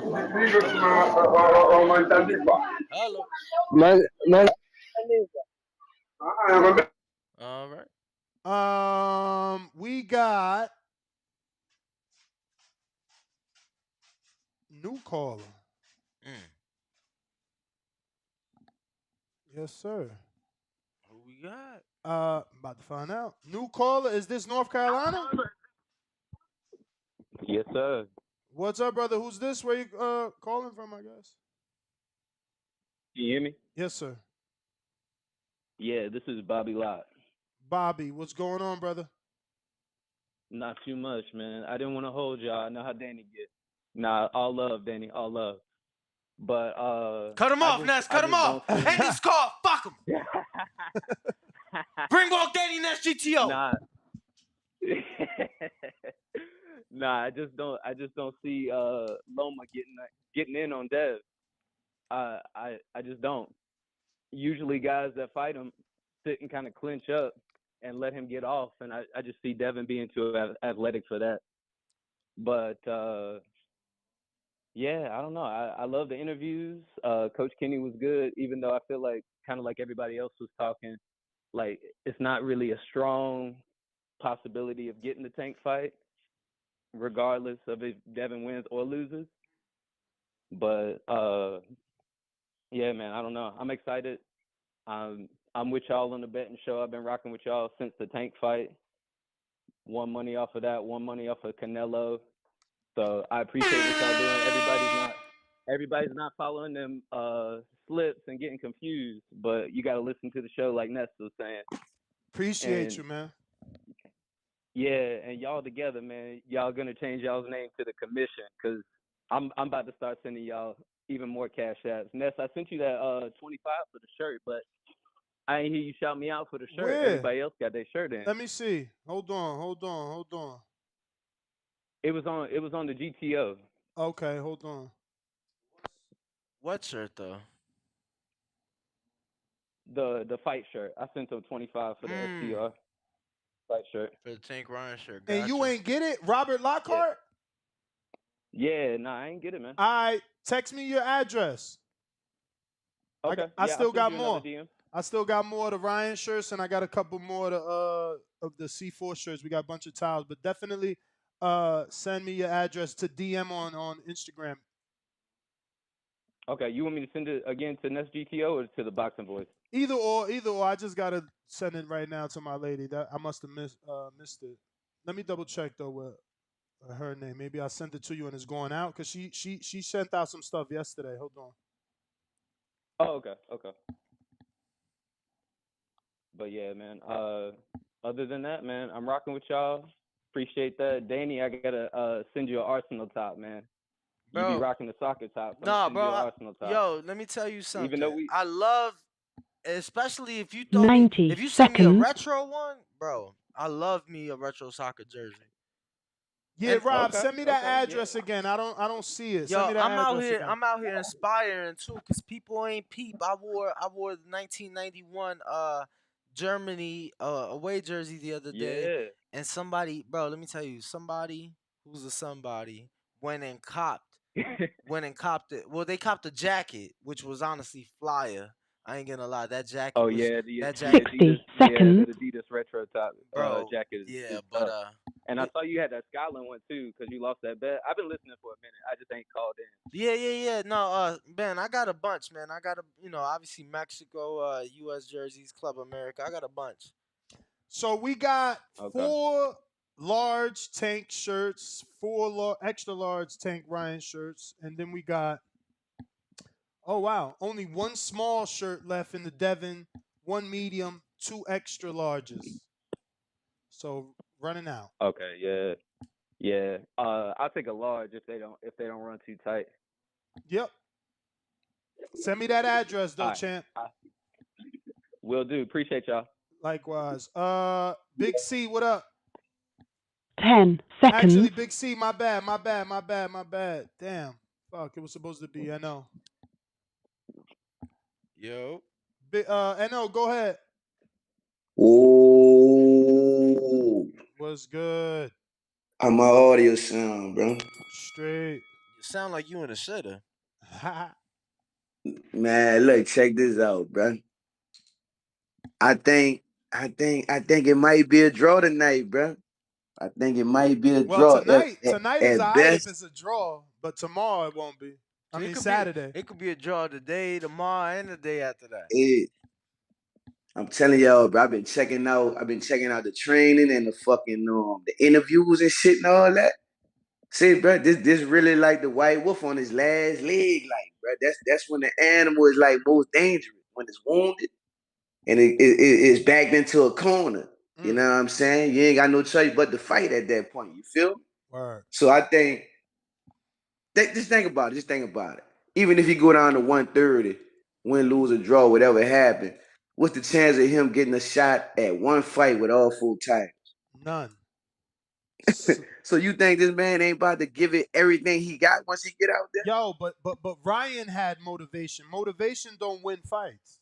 That just helps you prepare. I mean, he just had money. Like he ain't No, really have legacy. no. Ryan ain't have legacy on the line. Ryan He didn't had need money. to. He had motivation. That's what you're saying. You're saying, oh, all the belts on the line, so Loma coming in 100%. So did Ryan. So Ryan is a Hall of Famer. He did No, it. no. He put in the work. He showed you that he was that pound for pound number one fighter in the past. You mixing up what I'm saying based off what you saying. You the one said Loma's more motivated because all the belts is there. And I'm just giving you a comparison that Ryan was motivated to beat and become the face of boxing. So Does Ryan have a motivation country is always that there. riding on him? Of course, Ryan He got don't a have country. a country You that forgot he ride. Mexican? Ryan didn't go to war for his country. Ryan didn't hold a Ryan country showed up. AK-47 or Ryan country M16 showed up. and caught bodies behind protected what he loved, like at home. Ryan Homie. ain't been through none of that. Homie. None of that. Homie, you making shit Yo, up to how many hold body- on. You making shit up to make Wait, Loma hold look on. What good? I'm making up? No, hold on. That's what am I making up? Let me speak. You making shit up to make him look good while Ryan's country showed up. He's the last person to do 1.2 million pay-per-view buys since 2018. Whatever you talking about, it don't fucking His matter. country showed up for him. I'm talking about somebody who showed up for their country. It don't That's matter two different because things. we talking about That's pay-per-view two buys. totally different things. We Man. talking about pay-per-view You know what I'm buys. saying? Ness is talking This about, man put when his Ness life is on the talking line about, for his when country, Ness is talking about, So you think he gonna bro, come in there playing? Bro, what Ness is For talking about is shit that we saw. What you talking about is shit you were assuming. Yeah. Just because he was out there, Danny. just because You he was did out shit there. you did shit ain't none of us saw. But that make it not true. But you don't know what he did. But that's the thing. You know how I many don't times, know. I don't know what he did, but he bro. did something. Okay. He did, Danny. In You a year, did in something. 18 months, I can't take that away from you. In 18 months, you know how many times I even feared for my life? I don't know. But you probably took a life. Every month. But every now, month. You probably took a life. But now Danny you know was out there Loma. killing bodies. Hold on, but now Danny, don't tell him the truth. But now you know Loma's stat line. Now you know what the fuck work he was putting in. Word. Come on, bro. You don't know He what could have been filing paperwork. I don't know. He could have been in bro, processing. but I do. I ain't seen no killer. I ain't seen no killer in the Jermaine Ortiz fight. Hey man, you saw him come out victorious after a long layoff. You see that? Yes, I saw somebody suffering from PTSD. You saw him victorious. You know what I'm saying? So, like I said, bro, we gonna see Saturday night. I'm rooting for Bill. I mess with Bill like heavy. Like Bill is a real one. Bill is somebody who I would be chopping it up with on a regular. I'm rooting for Bill and I'm rooting for Haney, bro. You know what I'm saying? For Devin. I'm rooting for him though. But you're rocking with the White Saturday Wolf. night, I don't know. I just don't know, bro. It's gonna be a good fight. I say it's gonna be 7-5 or a draw. But you're rocking with the White Wolf though. He a dangerous opponent. That's all I'm saying, bro. I'm rocking with Devin. I'm pulling for Devin. I'm pulling for Devin. I want Devin to win. Listen to my question. I just want you to listen to my question and be truthful. All right. You rooting for Devin because you like Bill, but you rocking with the White Wolf, correct? I'm a fan of the White Wolf. So who are you saying is going to win? I'm saying Devin is going to win. If Devin wins, it's going to be 7-5. Oh, bet it. If he wins, bet it. I'm taking the the no more than the 4 rounds. That's a dumbass bet. You take you taking my bet at full, like Loma wins 4 rounds. No more than 4. That's a dumbass bet. So man. He ain't winning your 5 that you it's saying. 4 rounds or no more than 4? No more. So he could win 4, but he can't win the 5 that you saying. You saying 5? Nah, man, I'm not taking that bet, You man. said 5 man, or you 6. sound crazy. Nah, if you give me the 4 rounds, I'll take that. Bro, yo, you a coward. I'm just saying you the one said 5 or 6. I'm a coward. You said he no, win coward. 5 or 6. Unless you don't even gamble. You I can't even talk week. right now. I gamble every week. You know what I'm saying? I gamble every week. My slip is out there. I just bet a couple $100 the other day. I don't know what you're talking about, but this is what I'm So you better just started. You better just started that shit. You you. ain't been gambling like that for a lot. Man, that's I've been doing. Man, you ain't been gambling like that, brother. Nah, you right. You right about that. I don't be betting. I don't be betting crazy, and I did just start. But you not even getting a bet where Loma gotta win the fight. He just gotta win 5 rounds. he don't even gotta do what you think he gonna do. Yeah. He just gotta do less This fight than. though, this He fight gotta do happened at less least than. 2 years ago. That's If how this you fight know. happened 2 years ago, I'll be picking the white That's wolf. how you know y'all be capping. Y'all say Devin this, Devin that. Then when it's time to But make look, a bet, I ain't saying nothing about why? Devin. No, even I ain't saying nothing handicap. about it. This This a the best fighter handicap bet. Devin ever fought. This That's a what I'm saying. You know this a handicap, right? That's a handicap bet. He don't even gotta win. He just gotta win rounds. That's a handicap bet, man. Heckling shit Hey, man. heckling shit I go through. But look though, he don't. You talking about 2 years ago? We talking about your phone call today. Your phone call today. You said a draw or a 7-5 Yeah, I Devin. think it's gonna be a 7-5 draw, Devin. 7-5. So All right, so what let's I'm say. That's telling what I you is, believe. So I'm that's giving you money. less than. He ain't even got to do what you think he gonna do. He got to do less than. No, he gotta do what he think. He said 7-5. All he gotta do is Man, win look. 5. Danny, what you doing, Oh yeah, bro? Full 5. Yeah, round. What's 5. up? What we doing? Look, 4 Oh, round. I'm yeah. out, man. Y'all keep trying to get Danny into See this what I'm 4 saying, bro? round You bet. capping. Y'all. Y'all No, trying to get I'm Danny not. into this I 4 told round you. bet. Y'all don't got no faith in Loma. Rue in the 504. I got faith. That's why I'm making. He ain't winning no more than 4. You get what I'm saying? Rue gonna bet you. He definitely gonna bet you. He part of the Loma and Eagles Clemus fan. Well, we already have a bet going. Shout out to the Hardin for making that slip your mind, Ness. But Me and you or me this, and Danny? Nah, I ain't bet, bro. You ain't bet me, Rue, because you ain't me, send me no money. Rue ain't sent me shit. me, My bets. But maybe I me, said My you ain't bets. gotta me, send it because I know you for so me, long and you've been a me, trust. me have a bet. You have to embarrass yourself in front of the TBV family when Loma pulls this off. If Devin gets the win, Who I'll you? give you champ level for the rest of the Oh year. yeah, he did say that. We did make that bet. Oh, We okay, did make okay, that bet. okay, But I'm okay. not worried about bets, man. I told you because we winning. Oh no! I knew you're not So worried so about when that. so when Yeah, Devin win, what you giving us? He becomes a champ level for the rest of the champ year. level for the rest of the year. Yeah. So either he pay it or you pay it type shit. Or I'm he paying it. Nah, but I'm saying if Loma pulls it off, Nesta's gifting you the champ level for the rest of the year, right? No. Ness doesn't owe me anything but coming on this channel and You saying saying I've been a Loma's great? Loma hater for all these years, and that's why I've never given him full credit. All right. And he's a great fighter. All That's right. all he So has to if say. Rue, if Devin That's all says he has to do. if Devin wins, I'll cover and Loma, right? But I'll cover it right now, so it don't cost you nothing. Or cover no, what? no. I'm lost. No, you just gotta apologize, right? You just Yeah, gotta well, yeah, oh, I never, gotta. all right, disregard then. Disregard. That's all he has to do. Yeah. So I'm the one that's only But financially Oh hooked Rue, on the no. thing. Matter of It's fact, just that Ness has to say Rue. something. So but So Rue, if Devin wins, you paying, right? yeah. yeah. All right. So look, this is what we gonna do. You want me to pay, but if I pay, you gotta call in video smoking a blunt and say we smoking on that Loma pack. He don't smoke. And I I'm haven't He was smoked the one telling since I've us been bro, not smoking to for go to a New couple of Orleans where bro, we years was since I was in smoking. I'm LA. I'm not covering a it. smoker. I I'm rarely covering coke it. up. I'm So yeah, I covering don't. it. I'm covering it. Don't worry. I'm covering it. But that don't mean he gonna start smoking because you covering it. No. I'm just saying that one time. It's just one time. You pretty much getting paid to smoke a Bruh, how blunt. you gonna ask somebody to do some fucking drugs as a one time? It ain't nothing. No, Here's this meth. It's only one time. I What love that. store you could go buy meth from? That's you tripping, bro. I No. don't fuck with none of But that other shit. anyway, good show. Danny, great content with Haney. I love the back and forth, the aftermath of that, Loma and Haney in the hallway. So good content. We're gonna have a great weekend and shout out to you guys. All right. Shout out to you, champ. Damn. All right. We got Real Jose. What up? Real Jose to this day. Real Jose. Real Jose. All right, then we out. Next GTO, Instagram and Twitter. Greenwell Denny.